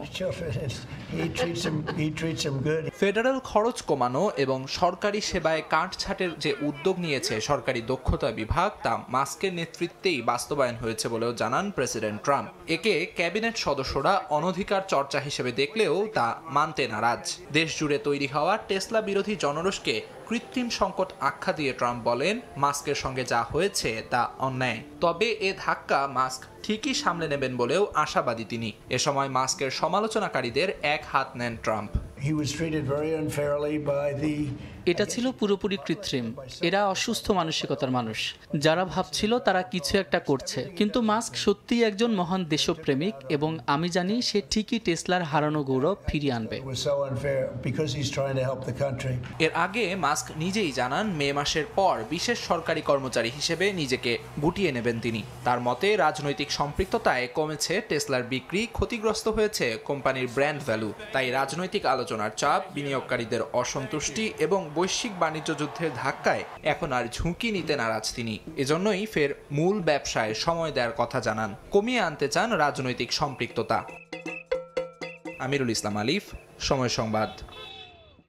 মেক্সিকো থেকে ভেনেজুয়েলায় ফেরত এসেছেন দেশটির ৩১৬ বাসিন্দা। স্থানীয় সময় বৃহস্পতিবার ভেনেজুয়েলার সিমন বলিভার আন্তর্জাতিক বিমানবন্দরে অবতরণ করে তাদের বহনকারী বিশেষ এই ফ্লাইটটি। তাদের বেশিরভাগই যুক্তরাষ্ট্র অভিবাসন প্রত্যাশী বলে জানা গেছে। সরকারি পুনর্বাসন কর্মসূচির আওতায় দেশে ফিরেছেন এসব অভিবাসী বলে জানায় ভেনেজুয়েলা। এ বিষয়ে দেশটির রাষ্ট্রীয় টেলিভিশন জানিয়েছে, ফ্লাইটে ছিলেন ১৭৪ জন প্রাপ্তবয়স্ক, ১৪২ জন শিশু। তারা আরও জানায়, সরকারি হিসাবে চলমান এই কর্মসূচিতে এখনও পর্যন্ত ৩,০০০-এর বেশি নাগরিককে ফেরত আনা হয়েছে।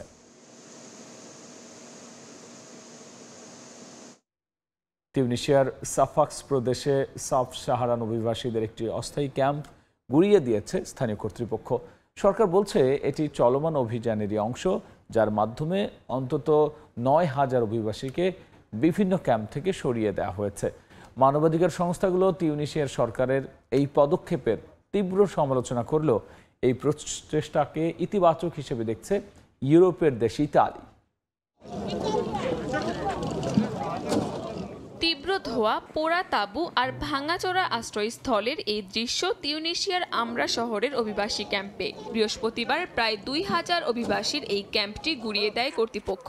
এপ্রিলের শুরু থেকে এই ধরনের ক্যাম্প উচ্ছেদের প্রক্রিয়া শুরু হয়। আজকের অভিযানটি ২০২৫ সালের এপ্রিল থেকে শুরু হওয়া পূর্ববর্তী প্রচেষ্টারই ধারাবাহিকতা। তিউনিসিয়া এই বিষয়ে আর পিছু হটবে না। বিশেষ করে যেসব ক্যাম্প এরই মধ্যে ভেঙে ফেলা হয়েছে, সেখানে সাব সাহারান আফ্রিকানদের ফিরে যাওয়ার কোনো সুযোগ নেই। তিউনিসিয়ার নিরাপত্তা বাহিনী জানায়, বর্তমানে দেশটির দক্ষিণাঞ্চলের বনভূমিতে তাঁবুতে বসবাস করছেন প্রায় ২০,০০০ সাব সাহারান অভিবাসী। তাদের অনেকেই ইউরোপে যাওয়ার জন্য তিউনিসিয়াকে ট্রানজিট হিসেবে ব্যবহারের চেষ্টা করছেন।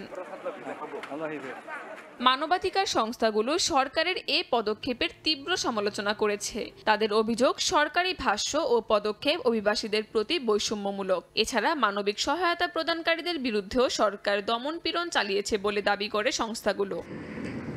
তবে তিউনিসিয়ার এই অভিবাসন নিয়ন্ত্রণ প্রচেষ্টাকে ইতিবাচক হিসেবে দেখছে ইতালি। তারা বলছে, ইউরোপগামী অবৈধ যাত্রা রোধে এটি কার্যকর ভূমিকা রাখছে। কাকুলি আখতার, সময় সংবাদ।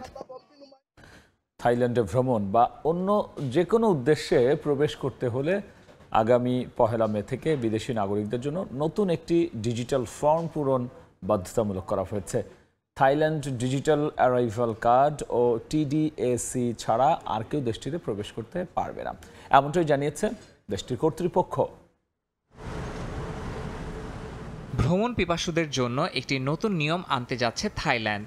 বিমান, স্থল কিংবা জলপথ যে কোনো মাধ্যমে আগামী ১ মে থেকে দেশটিতে পা রাখার আগে প্রতিটি বিদেশি নাগরিককে একটি ডিজিটাল ফর্ম পূরণ করতে হবে। থাইল্যান্ড ডিজিটাল অ্যারাইভাল কার্ড বা TDAC ছাড়া আর কেউ দেশটিতে প্রবেশ করতে পারবে না বলে জানিয়েছে দেশটির পর্যটন ও ইমিগ্রেশন কর্তৃপক্ষ। পরিবার বা দলবদ্ধ ভ্রমণ হলেও প্রতিটি যাত্রীর জন্য আলাদাভাবে TDAC ফর্ম পূরণের নির্দেশ দেওয়া হয়েছে। পর্যটন, ব্যবসা বা ট্রানজিট যেই কারণেই থাইল্যান্ডে প্রবেশ হোক না কেন, এই ফর্ম জমা না দিলে ঢোকা যাবে না। TDAC ফর্মটি ৩টি অংশে বিভক্ত। প্রথম অংশে নাম, জাতীয়তা, পাসপোর্ট নম্বর সহ ব্যক্তিগত তথ্য দিতে হবে। দ্বিতীয় অংশে থাকবে যাত্রা সম্পর্কিত তথ্য, যেমন ফ্লাইট নম্বর ও থাইল্যান্ডে থাকার অস্থায়ী ঠিকানা। তৃতীয় অংশে যাত্রীর স্বাস্থ্য সংক্রান্ত তথ্য দিতে হবে, যেমন কোনো অসুস্থতা আছে কিনা বা চিকিৎসাধীন অবস্থায় আছেন কিনা। এই ফর্ম যাত্রার অন্তত 72 ঘন্টা বা 3 দিন আগে অনলাইনে পূরণ করতে হবে। ফর্ম জমা দেওয়ার পর সব তথ্য সঠিকভাবে পূরণ হয়েছে কিনা তা যাচাই করতে হবে। নিরাপত্তার স্বার্থে পূরণ করা TDSE ফর্মের একটি প্রিন্ট কপি সঙ্গে রাখার পরামর্শ দিয়েছে থাই কর্তৃপক্ষ। যারা দীর্ঘ সময় অবস্থান করবেন তাদের জন্যও রয়েছে বিশেষ নির্দেশনা। থাইল্যান্ডে কেউ যদি 90 দিনের বেশি সময় অবস্থান করেন তাহলে প্রতি 90 দিন অন্তর নিকটবর্তী ইমিগ্রেশন অফিসে গিয়ে নিজের অবস্থান সম্পর্কে লিখিতভাবে জানাতে হবে। থাই কর্তৃপক্ষ বলছে নতুন এই ডিজিটাল পদ্ধতির মাধ্যমে প্রবেশ প্রক্রিয়া আরও সহজ, দ্রুত এবং নিরাপদ হবে। ইয়াসিন মোহাম্মদ জিসান, সময় সংবাদ। বিশ্বের 50টি ধনী শহরের তালিকা থেকে কয়েক ধাপ পিছিয়ে গেল দক্ষিণ কোরিয়ার রাজধানী সিউল। যুক্তরাজ্য ভিত্তিক আন্তর্জাতিক বিনিয়োগ অভিবাসন পরামর্শদাতা প্রতিষ্ঠান হেনলি অ্যান্ড পার্টনার্সের প্রকাশিত তালিকায় এই তথ্য উঠে এসেছে। মোহাম্মদ হানিফের রিপোর্টে দেখব বিস্তারিত। দক্ষিণ কোরিয়ার অর্থনীতিতে রাজনৈতিক অস্থিরতার প্রভাব স্পষ্ট হলো ধনী শহরের তালিকায়। চলতি মাসে প্রকাশিত বিশ্বের ধনী শহরের তালিকা থেকে রাজধানী সিউলের পতন হয়েছে 5 ধাপ। বিশ্বের শীর্ষ 50টি ধনী শহরের তালিকা প্রকাশ করেছে যুক্তরাজ্য ভিত্তিক আন্তর্জাতিক বিনিয়োগ ও অভিবাসন পরামর্শদাতা প্রতিষ্ঠান হ্যানলি অ্যান্ড পার্টনার্স। এতে দেখা যায় গত বছরের তালিকায় 19তম স্থানে থাকা সিউল 5 ধাপে নেমে এবার জায়গা পেয়েছে 24-এ, যেটি তালিকায় অন্তর্ভুক্ত 50টি শহরের মধ্যে সবচেয়ে বড় পতন। তালিকা সংক্রান্ত প্রতিবেদনে বলা হয়েছে সিউলে $100 মিলিয়ন বেশি সম্পদ থাকা ব্যক্তির সংখ্যা 195 থেকে কমে 148-এ দাঁড়িয়েছে। 2013 থেকে 2023 সাল পর্যন্ত সিউলে 28% বাসিন্দা মিলেনিয়ার থাকলেও 2024 সালে তা 17% নেমেছে। আর এই বিপর্যয়ের প্রভাব পড়েছে দেশটির ছোট বড় কোম্পানিগুলোতেও। দক্ষিণ কোরিয়াতে যারা প্রবাসী শ্রমিকরা রয়েছেন তারা খুবই উদ্বেগ এবং উৎকণ্ঠার মধ্যে আছেন, কারণ বিদেশি শ্রমিকরা বর্তমানে কর্মঘণ্টা বেশি করতে পারছেন না। বিভিন্ন মিল কারখানায় তাদের কর্মঘণ্টা কম হচ্ছে। এই রাজনৈতিক পরিস্থিতি আসলে যত দ্রুত তাদের সমস্যাগুলো সমাধান করতে পারবে, কোরিয়া তাদের পূর্বের শক্তিশালী অবস্থানে ফিরে আসবে। গত বছর থেকেই মার্কিন ডলারের বিপরীতে কোরিয়ার মুদ্রা ওয়নের মূল্য কমে যাওয়ায় নেতিবাচক প্রভাব পড়েছে দেশটির অর্থনীতিতে।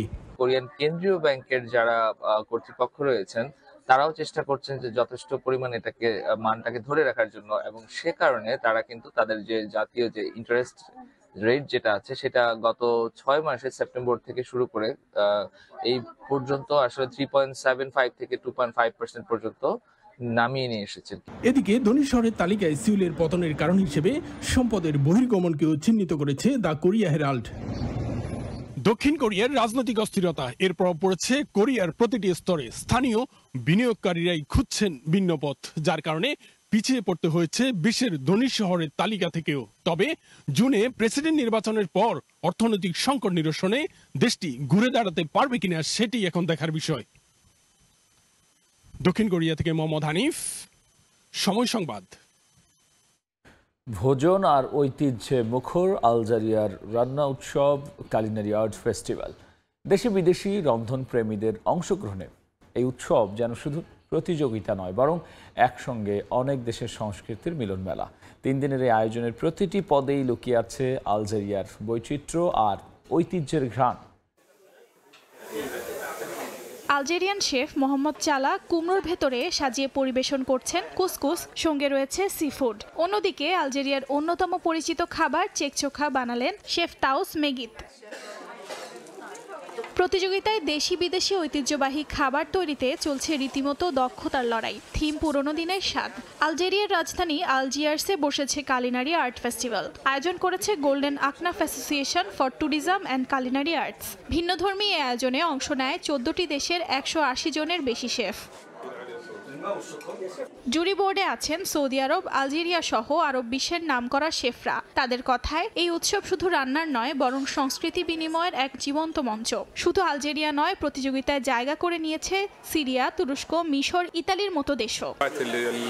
অংশগ্রহণকারী দেশগুলোর সংস্কৃতিকে একত্রিত করা, তাদের সংস্কৃতিকে একে অপরের সঙ্গে মিলিয়ে দেখা এবং তাদের খাবার ও ঐতিহ্যকে স্বতঃস্ফূর্ত ও সরাসরি উপভোগ করে জানার সুযোগ রয়েছে এই উৎসবে। 3 দিনের এই উৎসব প্রমাণ করলো খাবার কেবল স্বাদের নয়, বরং আত্মপরিচয়ের এক অনন্য ভাষা। অর্জিতা শেহজিন, সময় সংবাদ। জিম্বাবুয়ের বিপক্ষে টেস্টে এই ফলাফল বাংলাদেশ ক্রিকেটের জন্য বিব্রতকর। শান্ত মিরাজদের সক্ষমতা নিয়ে বোর্ডের যে ধারণা তার সঙ্গে এই পারফরমেন্স কোনোভাবেই মেলে না।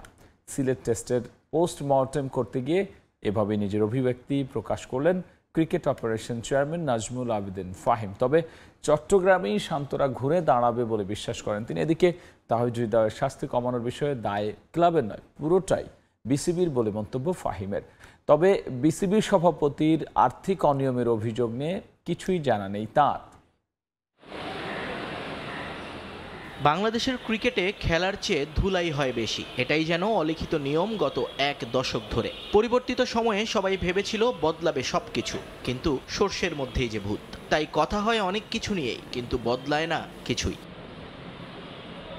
জিম্বাবুয়ের বিপক্ষে টেস্ট সিরিজের আগে এবার মাঠ এবং মাঠের বাইরে আলোচনা ছিল না একেবারেই, যে কারণেই হয়তো দর্শকরাও আগ্রহ পায়নি খুব একটা। ধারণা করা হয়েছিল স্পটলাইট থেকে দূরে থাকায় হয়তো দারুণ কিছু করবে বাংলাদেশ, কিন্তু হলো বিপরীত। সফরকারীদের সামনে দাঁড়াতেই পারল না স্বাগতিকরা। 12 সেশনের একটি সেশনেও আধিপত্য দেখাতে পারেননি শান্ত মিরাজরা। ঘরের মাঠে দুর্বল প্রতিপক্ষের বিপক্ষে এমন আত্মসমর্পণে হতবাক ক্রিকপস চেয়ারম্যান। জানালেন তাদের ধারণাতেও ছিল না এমন পারফরমেন্স হতে পারে সিলেটে। শান্তদের কারণে রীতিমতো বিব্রত ক্রিকেট বোর্ড। এটা কিছুটা পেইনফুল, কারণ আমরা আমাদের দলকে যে যা এখন দেখি বা দেখতে চাই, বা আমাদের দলের সক্ষমতা নিয়ে আমাদের যে ধারণা, সেটার সাথে এই রেজাল্টটা একেবারেই মেলে নাই। কন্ডিশন হয়তো আমাদের জন্য একেবারে সুখকর ছিল না, কিন্তু আমাদের দলের যে অভিজ্ঞতা, আমাদের দলের যে কোয়ালিটির খেলোয়াড় আছে, তাদের কাছ থেকে আরও বেশি রেজিস্ট্যান্স আমি আশা করেছিলাম, আমরা সবাই আশা করেছিলাম। তো ডেফিনেটলি যে রেজাল্টটা হয়েছে সেটা মোটেই সন্তোষজনক নয়, কিছুটা বিব্রতকর বটে। টেস্টের বাইরে একটাই আলোচনা চলছে ক্রিকেট পাড়ায় গত কয়েকদিন ধরে, তাওহিদ হৃদয়ের শাস্তি কমালোকে। তবে কোনো কাঁদা ছোড়াছুড়িতে গেলেন না অভিজ্ঞ এই সংগঠক, মেনে নিলেন নিজেদের দায়। তবে এই ঘটনা থেকে ক্রিকেটার আম্পায়ার সবাইকেই শিক্ষা নেওয়ার আহ্বান টেকনিক্যাল কমিটির কনভেনারের। ন্যাশনাল টিমের প্লেয়ারদের কাজ শুধু ন্যাশনাল টিমে খেলা না, তাদের কাজ হচ্ছে রোল মডেল হিসেবে এক্সাম্পল সেট করে। কিন্তু আম্পায়ারকেও সেভাবে নিজেদেরকে পরিচালনা করতে হবে, তারা যেন সে রেসপেক্টটা পায় প্লেয়ারদের কাছ থেকে। প্লেয়ারদেরকেও সেই জিনিসটা বুঝতে হবে যে তাদেরকেও একটা নিয়ম কানুনের ভেতরেই থাকতে হয়। ক্রিকেট পাড়ার আলোচনায় রয়েছেন ফারুক আহমেদও। দেশের একটি দৈনিকে বোর্ডের টাকা নয়ছয় করার অভিযোগ আনা হয়েছে বিসিবির প্রেসিডেন্টের বিরুদ্ধে। যদিও বিষয়টি নিয়ে কিছুই জানা না থাকায় মন্তব্য করতে রাজি হননি Nazmul Abedin Fahim. To be honest, এই ব্যাপারগুলো আমি জানি না আজকে রিপোর্ট কি হয়েছে বা না হয়েছে, খুব ক্লিয়ারভাবে যে আমি অবগত তা নয়। এটুকু বলতে পারি যে আজকে কি রিপোর্ট এসছে বা কোন ব্যাংকে কি আছে না আছে সম্পর্কে আমার ধারণাটা খুব পরিষ্কার না। সিলেট টেস্টে নেতিবাচক ফল হলেও আশা ছাড়ছেন না ক্রিকপস চেয়ারম্যান। চট্টগ্রামেই ঘুরে দাঁড়াবে দল, বিশ্বাস বোর্ড কর্তার। নিয়ন মোহাইমিন, সময় সংবাদ। দেশের অনেক ক্রিকেট কর্তাদের কাছে দেশ নয় বরং ক্লাবই বড়। নিজেদের ক্লাবকে সর্বোচ্চ সুবিধা দিতে যে কোনো সিদ্ধান্তই মেনে নিতে পারেন তারা। তাই তো সৃষ্টি হয় তাওহিদ হৃদয়ের মতো ঘটনা। রঙিন পোশাকে পারফর্ম করে বিজয়রা ডাক পান লাল বলের ক্রিকেটে। অতীতেও অনেকবার এমন দৃষ্টান্ত দেখেছেন জাতীয় দলের সাবেক অধিনায়ক খালিদ মাসুদ পাইলট। তার মতে বদলে যাওয়া বাংলাদেশে এসবের লাগাম টানার এখনই সময়। 149, 144, 110, 108, 14 ম্যাচে 874 রান গড়, প্রায় 80। বলতেই পারেন এই মুহূর্তে সেরা বিকল্প। টপ অর্ডারে যেখানে ব্যর্থ জয়, সাদমান, জাকিররা, সেখানে বিজয়ী তো দারুণ একটা সমাধান। কিন্তু ভুলে যাবেন না ফর্মের ভিন্ন। টাইগার জার্সিতে বিজয় সবশেষ টেস্ট খেলেছেন, তাও পার হয়েছে বছর 3। বিষয়টি এমন নয় যে ওয়ানডেতে টাচে থাকা কোনো ক্রিকেটারকে সাদা পোশাকে বিবেচনা করা যাবে না, কিন্তু প্রশ্ন তখনই আসবে যখন এই ক্রিকেটারের লঙ্গার ভার্সন কিংবা টেস্ট ফরম্যাটের সবশেষ পারফরমেন্সে তাকালে। তবে বিজয়ের ক্ষেত্রে গুঞ্জন ডালপালা মেলেছে আরও এক ভিন্ন কারণে, সেটা দেশের ক্লাব ক্রিকেটের নেতিবাচক সংস্কৃতি। ঢাকা প্রিমিয়ার লিগে আবাহনীর পাশাপাশি শিরোপার রেসে দারুণভাবে টিকে আছে মোহামেডান, যাদের বিপক্ষে পরবর্তী ম্যাচ বিজয়ের গাজী গ্রুপ ক্রিকেটার্সের, যে কারণেই জন্ম নিচ্ছে ষড়যন্ত্র তত্ত্বের। এর আগে যে সুবিধা নিত আবাহনী এবার কি তাই নিচ্ছে মোহামেডান? যদিও বাস্তবে এমন অভিযোগ প্রমাণ করা কঠিন, তবে ঢাকার ক্লাবগুলো যে এসব সুবিধা নিয়ে আসছে তা মানছেন জাতীয় দলের সাবেক অধিনায়ক। 100% হয়। সিলেক্টর যারা থাকেন তাদের আসলে কিছু করার থাকে না, অনেক প্রেশার থাকে। আমার কাছে মনে হয় সিলেক্টরদের স্বাধীনতা থাকে না, পিছন থেকে বোর্ডের পলিটিক্স, বোর্ডের প্রেশার, বিকজ আলটিমেটলি সিলেক্টর তো তাদের ওখানে জব করেন, তো এই সব প্রেশার কাজ করে, এটা নিঃসন্দেহে। বাট আমি মনে করি যে এই সব জায়গাতে আমাদের ধরেন বড় স্বার্থ দেখা উচিত। ক্লাব পলিটিক্সের মধ্যে না থেকে আমাদের দেশের চিন্তা করা উচিত যে এই কোন ক্লাবকে আমি ড্যামেজ করবো, কোন ক্লাবকে আমি উঠাবো। এগুলো রং চিন্তা, খুবই ছোট চিন্তা, মানে আমি বলবো যে নোংরা চিন্তা। ক্লাব পলিটিক্সের সবশেষ উদাহরণ তাওহিদ হৃদয় আর তার নিষেধাজ্ঞা ইস্যু। যদিও শেষ পর্যন্ত সর্বমহলের চাপে 2 ম্যাচের নিষেধাজ্ঞায় কার্যকর থাকছে মোহামেডান অধিনায়কের। তবুও এই ইস্যু হয়ে থাকলেও দেশে ক্রিকেটের জন্য বাজে এক দৃষ্টান্ত। আপনি ইন্টারন্যাশনাল প্লেয়ার শুধুমাত্র খেলা পারফরমেন্স দিয়ে না, আপনাকে প্রত্যেকটা জায়গা দিয়ে আপনাকে ইন্টারন্যাশনাল বোঝাতে হবে যে না আপনি ইন্টারন্যাশনাল প্লেয়ার। আপনার মানে আপনাকে সবাই ফলো করছে, আপনাকে সবাই আইকনিক ভাবছে। তো এই হৃদয় আমাদের ইয়াং প্লেয়ার। আমি মনে করি তার পাশে ডানে বামে যে মানুষ ছিলেন তাদের দায়িত্ব ছিল, ইয়াং ছেলে ভুল করতেই পারে, তাদের দায়িত্ব ছিল তাকে কুল ডাউন করানো, যে না রিল্যাক্স, আমরা জিনিসটা হ্যান্ডেল করছি।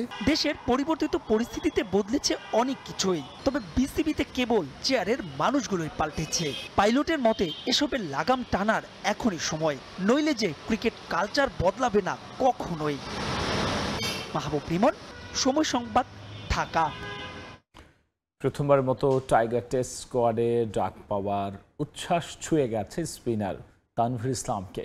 একাদশের সুযোগ পেলে ঘোচাতে চান গায়ে লেপ্টে থাকা শুধু সাদা বলের ক্রিকেটারের বদনাম। তবে তাইজুল, নাইম, মিরাজদের ভিড়ে শেষ পর্যন্ত একাদশে জায়গা পাওয়াটা যে চ্যালেঞ্জিং তাও জানেন তিনি। তানভীরের মতে সাগরিকা টেস্টে সমতায় ফিরতে ব্যাটসম্যানদের পাশাপাশি সমান দায়িত্ব নিতে হবে বোলারদেরও।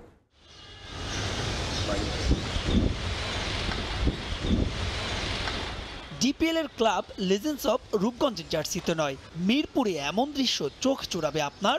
নেটে তানভীরের একলা অনুশীলন, যেখানে বলের টার্ন কিংবা লেন্থ সাগরিকা টেস্টের আগে করবে আশাবাদী। লাক্কাতুরায় লজ্জাজনক আত্মসমর্পণের পর অবশ্য ইতিবাচক সে পালে হাওয়া লাগার খুব একটা সুযোগ নেই মোটেও। সিলেট ব্যর্থতার পর পরিকল্পনায় পরিবর্তন আনছে ম্যানেজমেন্ট। 3 পেসার তত্ত্বে আর হাঁটা নয়, আর তাতেই কপাল খুলছে স্লো লেফট আর্ম অর্থোডক্স তানভীরের। প্রথমবারের মতো ডাক পড়েছে আভিজাত্যের ফরম্যাট টেস্ট ক্রিকেটে। 41টা প্রথম শ্রেণীর ম্যাচ খেলা তানভীর তাই একলাই নেমে পড়লেন লাল বলের অনুশীলনে। দীর্ঘ ক্যারিয়ারে এই দিনটা তার কাছে বিশেষ। তবে স্কোয়াডে থাকার পাশাপাশি তানভীর জানেন মূল চ্যালেঞ্জটা মূল একাদশে জায়গা করে নেওয়া। লাল আর সাদা বল নাই ন্যাশনাল টিমে, ডাক পাওয়াটা লাল সাদা বল না, এর আনন্দের ব্যাপার। টেস্ট টিমে একটা সুযোগ পাইছি, আলহামদুলিল্লাহ অনেক ভালো লাগতেছে। আর যদি আমি সুযোগ পাই খেলার, তাহলে টিম সিচুয়েশন অনুযায়ী যে জিনিসটা প্রয়োজন চেষ্টা করবো ইনশাআল্লাহ ওইটাই করার। পঞ্চপাণ্ডবের পরবর্তী যুগে একটা দীর্ঘ পরিবর্তনের মধ্যে দিয়ে যাচ্ছে বাংলাদেশ দল। সবচাইতে নাজুক ঘরের মাঠে টেস্ট ক্রিকেটে। তবে নতুন সাইকেল শুরু করার আগে শেষ ম্যাচটা জয় দিয়ে ট্র্যাকে ফিরতে চায় টাইগার্স। সুযোগ পেলে তানভীরও দিতে চান আস্থার প্রতিদান। অনেকেই বলতেছিল যে আমি সাদা বলে ভালো বল করি, লাল বলের জন্য ভালো না, কিন্তু আপনি দেখতে পারেন হয়তো পিছনে যে আমি লাল বলে আলহামদুলিল্লাহ ভালো বোলিং করতেছিলাম। কিন্তু এখন আমার ইচ্ছে ছিল যে আমিও লাল বল খেলবো, সাদা বল খেলবো, ন্যাশনাল টিমে অনেক দিন খেলবো, সার্ভিস দেবো।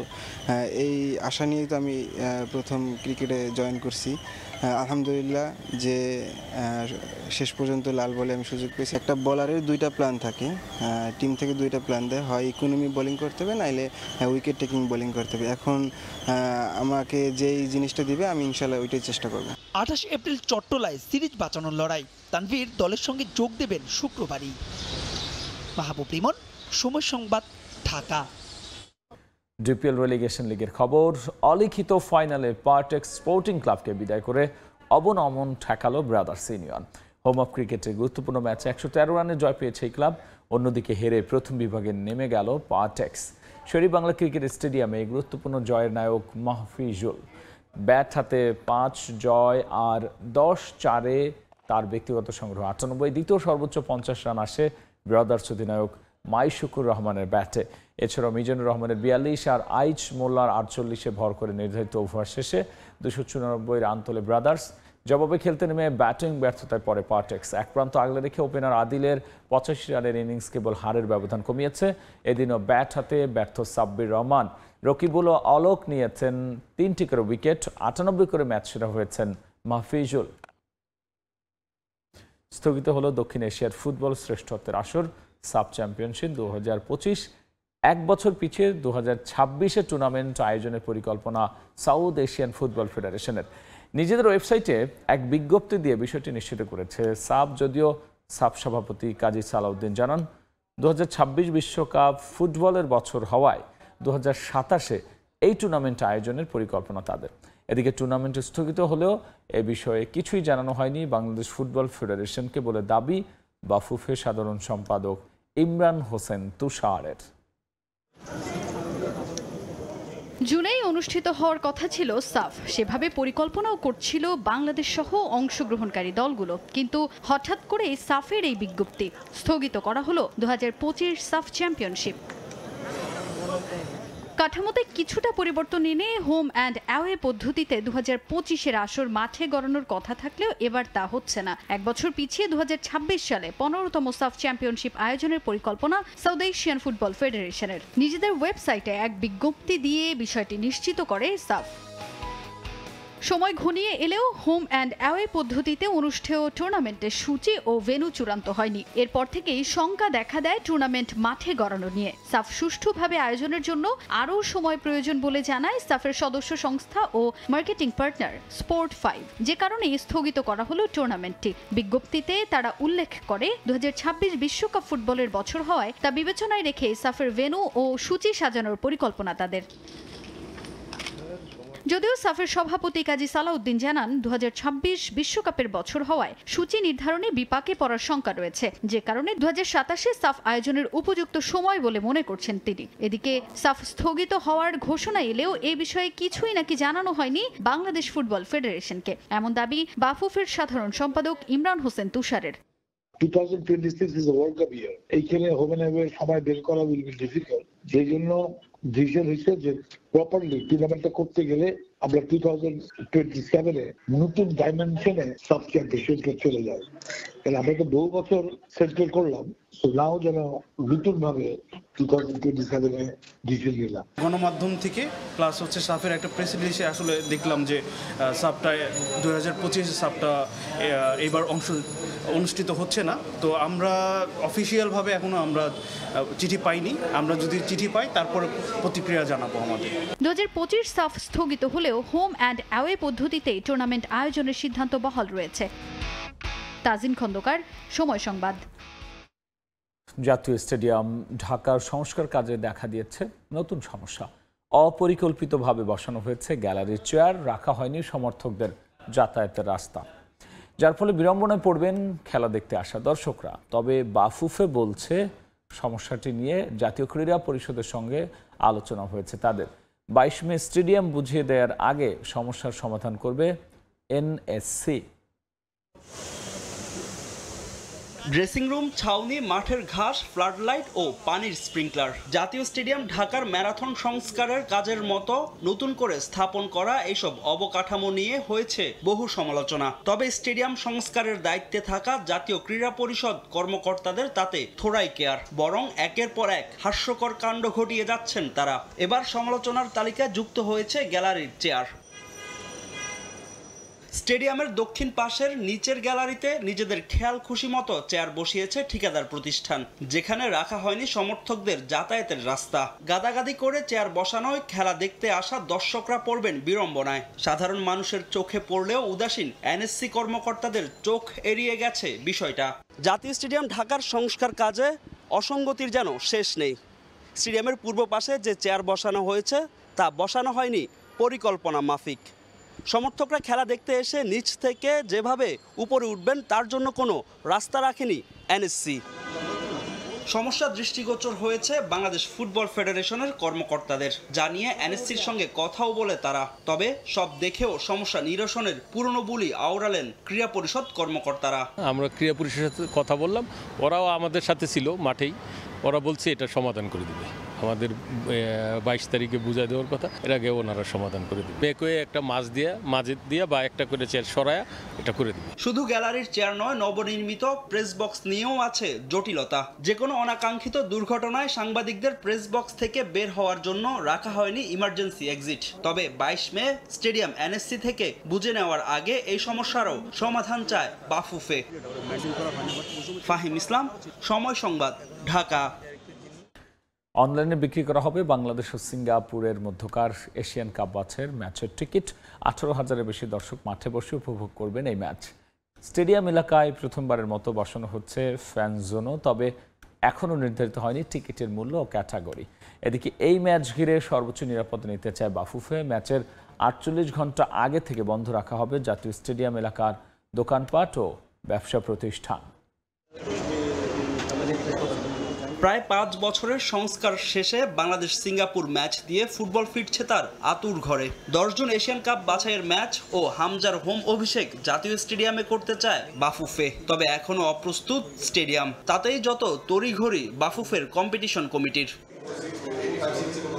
নিয়ম অনুযায়ী ম্যাচের 1 মাস আগে এএফসিকে নিশ্চিত করতে হয় ভেন্যু, তাই 22 মের আগে স্টেডিয়াম পুরোপুরি প্রস্তুত চায় বাফুফে। তবে এখনো বাকি অনেক কাজ। বসেনি ফ্লাড লাইট, প্রস্তুত হয়নি গ্রাউন্ডও।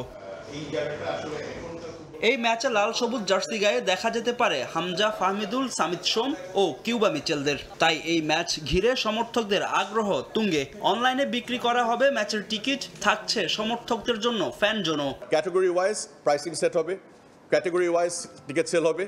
আর কীভাবে সেল করবো ওইটা আমাদের একটু মত বিনিময় করতে হবে মার্কেটিং ডিপার্টমেন্টের সাথে, আমাদের প্রেসিডেন্টের সাথে। ওটা ডিসিশন নিয়ে ফাইনালটা হবে। বাট আমরা আপনাকে বলে দিতে পারছি যে গ্যালারিতে 18,300 সিট অ্যাভেলেবল থাকবে। আমরা একটা ইন্টারঅ্যাক্টিভ একটা সেশন করতে চাই নেক্সট খেলাটা, যে ফ্যানদের জন্য একটা ফ্যান জোন হবে, ফ্যানদের ইন্টারাকশন বাড়াবো যেন আমরা দর্শকদেরকে মাঠে আবার ফিরে আনতে পারি। এটা হলো আমাদের মেইন উদ্দেশ্য। সিঙ্গাপুরের বিপক্ষে ম্যাচের নিরাপত্তা নিয়ে বেশ সজাগ বাফুফে। ম্যাচের 48 ঘন্টা আগ থেকে বন্ধ রাখা হবে স্টেডিয়াম এলাকার দোকানপাট ও ব্যবসা প্রতিষ্ঠান। এনএসসির সাথে যে ডিসকাশন হয়েছে, খেলার আগে স্টেডিয়াম বন্ধ থাকবে 48 ঘন্টা, খেলা শেষ হওয়ার পরে আমরা খুলবো, বাট সিকিউরিটি বুঝে। এটার বাইরে আপনারা জানেন এখানে একটা আর্মি ক্যাম্প আছে। আমরা ক্যাম্প কমান্ডারের সাথে কথা বলবো যে ওনারা আমাদেরকে কীভাবে এক্সট্রা লেয়ার সিকিউরিটি দিতে পারবে, খেলাটা ফুললি 100% সিকিউর থাকে। এটা কিন্তু সবাই তাকা থাকবে খেলার উপরে। 10 জুন এশিয়ান কাপ বাছাইয়ের আগে জাতীয় স্টেডিয়াম ঢাকাতে একটি প্রীতি ম্যাচ খেলতে চায় বাফুফে, যদিও এখনো চূড়ান্ত হয়নি প্রতিপক্ষ। ফাহিম ইসলাম, সময় সংবাদ, ঢাকা। এবার দেশের বাইরের ক্রিকেটের খবর। পাহেলগামে জঙ্গি হামলার পর ভারত পাকিস্তানের ক্রিকেটে উত্তেজনা চরমে। এবার আগামীতেও পাকিস্তানের বিপক্ষে দ্বিপাক্ষিক সিরিজ না খেলার সিদ্ধান্ত সাফ জানিয়ে দিয়েছেন বিসিসিআই সহসভাপতি রাজীব শুক্লা। শুধু তাই নয়, আইসিসি ইভেন্টও পাকিস্তান ক্রিকেট দলের বিপক্ষে না খেলার রীতিমতো হুঁশিয়ারি দিয়ে রাখলেন তিনি। এদিকে জঙ্গি হামলার এই ঘটনায় সামাজিক যোগাযোগ মাধ্যমে পোস্ট করে হত্যার হুমকি দেওয়া হয়েছে ভারতের কোচ গৌতম গম্ভীরকে। ভারত পাকিস্তানের রাজনৈতিক দ্বন্দ্বের বলি দুদেশের ক্রিকেট। রাজনৈতিক অস্থিরতার সবটুকু প্রভাবই স্পষ্ট ব্যাট বলের এই লড়াইয়ে। ভারত পাকিস্তানে খেলতে যাবে না, পাকিস্তান ভারতে না, এমন গড়িমসিতে এবছরের চ্যাম্পিয়ন্স ট্রফিও পড়েছে নানা ধরনের জটিলতায়। এর আগে এশিয়া কাপ নিয়েও জল ঘোলা কম হয়নি। এবার নতুন সমস্যায় দুদেশের ক্রিকেট। সম্প্রতি পেহেলগামে জঙ্গি হামলায় হতবাক বিশ্ব। মর্মান্তিক এই হামলায় বাড়ছে নিহতের সংখ্যা। এ ঘটনার পর দুদেশের রাজনৈতিক উত্তেজনা আবারও তুঙ্গে। কাশ্মীর ইস্যুতে এবার নতুন করে ফাটল ধরল দুদেশের ক্রিকেটে। রাজনৈতিক উত্তাপের জেরে দীর্ঘদিন ধরে ভারত পাকিস্তানের দ্বিপাক্ষিক সিরিজ মাঠে গড়ায় না। এবার সে সম্ভাবনা একেবারেই ক্ষীণ হয়ে গেল। বিসিসিআই সহসভাপতি রাজীব শুক্লা তো জানিয়েই দিলেন, পাকিস্তানের বিপক্ষে কোনো ধরনের দ্বিপাক্ষিক সিরিজ খেলবে না ভারত। শুধু তাই নয়, আইসিসি ইভেন্টেও তারা মেন ইন গ্রিনের বিপক্ষে একই গ্রুপে না খেলার বিষয়ে কঠোর অবস্থানে যাওয়ার হুঁশিয়ারি দিয়ে রাখলো। ক্রিকেটের সর্বোচ্চ নিয়ন্ত্রক সংস্থাকে এ বিষয়ে জানানোর পরিকল্পনা বিসিসিআই এর। এক সাক্ষাৎকারে এই কড়া বার্তা দেন রাজীব শুক্লা। আমরা হামলায় ক্ষতিগ্রস্তদের সঙ্গে আছি, এমন ঘটনার তীব্র নিন্দা জানাই আমি। আমাদের সরকার যা বলবে আমরা সেই অনুযায়ী সিদ্ধান্ত নেব। পাকিস্তানের সঙ্গে আমরা দ্বিপাক্ষিক সিরিজ খেলি না, সেটা আমাদের সরকারের সিদ্ধান্ত। নিন্দনীয় এই ঘটনার পর আমরা পাকিস্তানের সঙ্গে আগামীতেও দ্বিপাক্ষিক সিরিজ খেলব না। আইসিসি ইভেন্টে খেলি কারণ আমরা আইসিসির সঙ্গে চুক্তিবদ্ধ। আইসিসিও জানে কি ঘটনা ঘটেছে এবং তারা সব দেখছে। পরিস্থিতি বিবেচনায় ক্রিকেটের সর্বোচ্চ নিয়ন্ত্রক সংস্থা সিদ্ধান্ত নেবে বলেই আমরা আশা করি। এদিকে পেহেলগামের এই ঘটনার পর ভারতের বর্তমান ও সাবেক ক্রিকেটাররা সামাজিক যোগাযোগ মাধ্যমে পোস্ট করে তীব্র নিন্দা জানান। গৌতম গম্ভীরও সামাজিক যোগাযোগ মাধ্যমে পোস্ট করেন। এরপরই হত্যার হুমকি দেয়া হয় তাকে। একবার নয়, 2 বার মেইলের মাধ্যমে তাকে প্রাণনাশের হুমকি দেয়া হয়। ইতোমধ্যেই পুলিশের কাছে অভিযোগ করেছেন গৌতম গম্ভীর। শুধু তাই নয়, অভিযোগের ভিত্তিতে তদন্তও শুরু করেছে পুলিশ। গম্ভীরের পরিবার ও তার জন্য নিরাপত্তাও জোরদার করা হয়েছে। এই ঘটনার নিন্দা জানিয়ে PSL সম্প্রচার বন্ধ করে দিয়েছে ভারতের স্যাটেলাইট ও ডিজিটাল প্ল্যাটফর্ম। তাজিন খন্দকার, সময় সংবাদ। শনিবার রাতে কোপা দেল রের ফাইনালে বার্সেলোনার বিপক্ষে মাঠে নামার আগে বিপদে রিয়াল মাদ্রিদ। ইনজুরিতে প্রায় ছিটকে গেছেন দলের 2 গুরুত্বপূর্ণ সদস্য এদুয়ার্দো কামাভিঙ্গা ও ডেভিড আলাবা। অনিশ্চয়তা আছে এমবাপ্পের খেলা নিয়েও। কামাভিঙ্গা ও আলাবার জন্য শেষ মুহূর্ত পর্যন্ত অপেক্ষা করতে চান কোচ অ্যানচেলোত্তি। মেডিকেল রিপোর্টের পর চূড়ান্ত সিদ্ধান্ত জানাবেন ইতালিয়ান কোচ। এদিকে এই ম্যাচে বার্সেলোনার কাছে হারলেই চাকরি হারাবেন অ্যানচেলোত্তি। তাই সব মিলিয়ে চোখে অন্ধকার দেখছেন অভিজ্ঞ এই কোচ। এল ক্লাসিকো মানে রিয়াল বার্সার ধ্রুপদী লড়াই, যার জন্য অপেক্ষার প্রহর গোনেন সমর্থকরা। এবছর আগের এল ক্লাসিকোগুলোর একটিতেও বার্সাকে হারাতে পারেননি রিয়াল মাদ্রিদ। এবার ক্লাসিকো তাই একটু আলাদা রিয়ালের কাছে। একটা ম্যাচ যেন বাঁচা মরার মঞ্চে পরিণত হয়েছে মাদ্রিদিস্তাদের জন্য। শনিবার রাতে কোপা দেল রের ফাইনালের উপর নির্ভর করছে কোচ অ্যানচেলোত্তির ভাগ্য।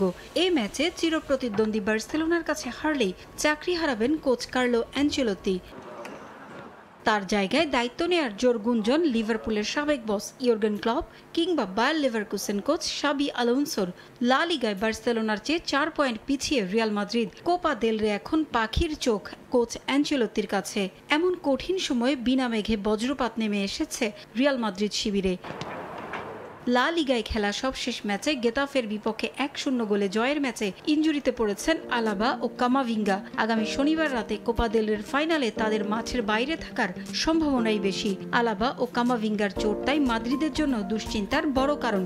কোচ অ্যানচেলোত্তি জানিয়েছেন দুজনেই মাংসপেশির ব্যথায় ভুগছেন। ফাইনাল ম্যাচে মাঠে নামা তাই তাদের জন্য অবশ্যই কঠিন হবে। রিয়ালের একাদশের হয়ে মাঠে নামা আলাবাকে 45 মিনিটে মাঠ থেকে তুলে নেন অ্যানচেলোত্তি। বাঁ পায়ের মাংসপেশিতে চোট পান এই অস্ট্রিয়ান সেন্টার ব্যাক। তার বদলি হিসেবে নেমেছিলেন কামাভিঙ্গা, তবে তিনিও দলকে টেনে নিতে পারেননি। 85 মিনিটে গেতাফে মিডফিল্ডার লুইস মিলারের চ্যালেঞ্জের সামনে পড়ে কুচকিতে চোট পান। বার্সার বিপক্ষে লেফট ব্যাক পজিশনে এখন ফ্রান গার্সিয়াই ভরসা অ্যানচেলোত্তির। ফারলান মেন্দি ছন্দে নেই, আর আলাবা তো চোটে পড়লেন। ফ্রান গার্সিয়াকে ক্লাসিকোয় খেলালে তার দায়িত্ব হবে 17 বছর বয়সী লামিনে ইয়ামালকে আটকানো। তবে এ মৌসুমে যে অপ্রতিরোধ্য গতিতে ছুটছেন স্পেনের ইউরো জয়ের অন্যতম নায়ক, তাকে ঠেকানো সহজ হবে না রিয়ালের জন্য। ট্রেবল জয়ের স্বপ্নে বিভোর বার্সা নিশ্চয়ই চাইবে নিজেদের উজাড় করে দিতে। পারভিন আক্তার, সময় সংবাদ। নানা আনুষ্ঠানিকতার মধ্য দিয়ে রাঙ্গামাটিতে শুরু হয়েছে বিভাগীয় commissioner gold cup football tournament. রাঙ্গামাটির চিংহা মং মারি স্টেডিয়ামে টুর্নামেন্টের উদ্বোধনী ম্যাচে মুখোমুখি হয় রাঙ্গামাটি ও বান্দরবান জেলা দল। উত্তেজনাপূর্ণ খেলায় আক্রমণ আর পাল্টা আক্রমণে সময় গড়ালেও প্রথমার্ধে গোল পায়নি কোনো দল, আর দ্বিতীয়ার্ধে আক্রমণের ধার বাড়ায় বান্দরবান। তাতেও সফল হয় তারা। 60 মিনিটে ম্যাচিং মারমার গোলে এগিয়ে যায় বান্দরবান। এরপর আর কোনো গোল না হয় 1 গোলের জয় নিয়ে মাঠ ছাড়ে বান্দরবান। মাঠে ছিল দর্শকদের উপচে পড়া ভিড়। কুমিল্লা ও রাঙ্গামাটি এই 2 ভেন্যুতে খেলবে 11টি দল। এর মধ্যে রাঙ্গামাটিতে খেলবে বান্দরবান, খাগড়াছড়ি ও কক্সবাজার জেলা দল। দীর্ঘ 27 বছর আগে 1997 সালে এই টুর্নামেন্টের আয়োজক হয়েছিল রাঙ্গামাটি। অনেক বেশি ভালো লাগতেছে, অনেক প্রাণবন্ত, খুব টান টান উত্তেজনার মাধ্যমে খেলাটা হচ্ছে। আমি মনে করি ফুটবলের মাধ্যমে আগে ফুটবল ফিরে আসবে। খেলাধুলার মাধ্যমে যে শৃঙ্খলা, যে ডিসিপ্লিনের চর্চা হয়, সেটা আমাদের ব্যক্তিগত জীবনে চর্চা করব। এই টুর্নামেন্ট শুধু একটি খেলার আয়োজন নয়, এটি আমাদের যুব সমাজকে একত্রিত করার, স্বাস্থ্য সচেতন গড়ে তোলার ও সুস্থ বিনোদনের একটি চমৎকার প্ল্যাটফর্ম। এ পর্যায়ে শীর্ষ সংবাদ জানিয়ে দিচ্ছে আরও একবার। সংস্কারের বিপক্ষে নয় বিএনপি। ডিসেম্বরের মধ্যে নির্বাচন হলে অন্তর্বর্তী সরকারের অধীনে হতে পারে নিরপেক্ষ ভোট, বলছেন নেতারা। দেরি করলে আন্দোলনের হুঁশিয়ারি। নির্বাচন বিলম্বের পক্ষে নয় এনসিপি। সংস্কার শেষে ঘোষিত সময়ের মধ্যেই ভোট সম্ভব, বলছেন নেতারা। প্রচারণায় চমকে দেওয়ার পরিকল্পনা, লেভেল প্লেইং ফিল্ডের প্রত্যাশা। বেসিক ব্যাংক ঋণ জালিয়াতি মামলায় গুরুতর অসঙ্গতি, পুনঃতদন্তে ফেরত পাঠালেন আদালত। মন গড়া অভিযোগপত্রে ন্যায় বিচার নিয়ে শঙ্কা, দুদকের কার্যক্রম খতিয়ে দেখার পরামর্শ। প্রযুক্তি ব্যবহার করে এবারের হজ যাত্রায় আসছে পরিবর্তন, বহন করতে হবে না নগদ টাকা, প্রত্যেকে পাবেন ডেবিট কার্ড, তাৎক্ষণিক সেবা মিলবে বাংলা ভাষার অ্যাপে। বে টার্মিনাল ও মাতারবাড়ি ঘিরে বদলে যাচ্ছে চট্টগ্রাম বন্দর, কাজ শেষে পরিণত হবে ট্রান্সশিপমেন্ট পোর্টে। পণ্য আমদানি রফতানিতে থাকবে না অন্য দেশের উপর নির্ভরশীলতা।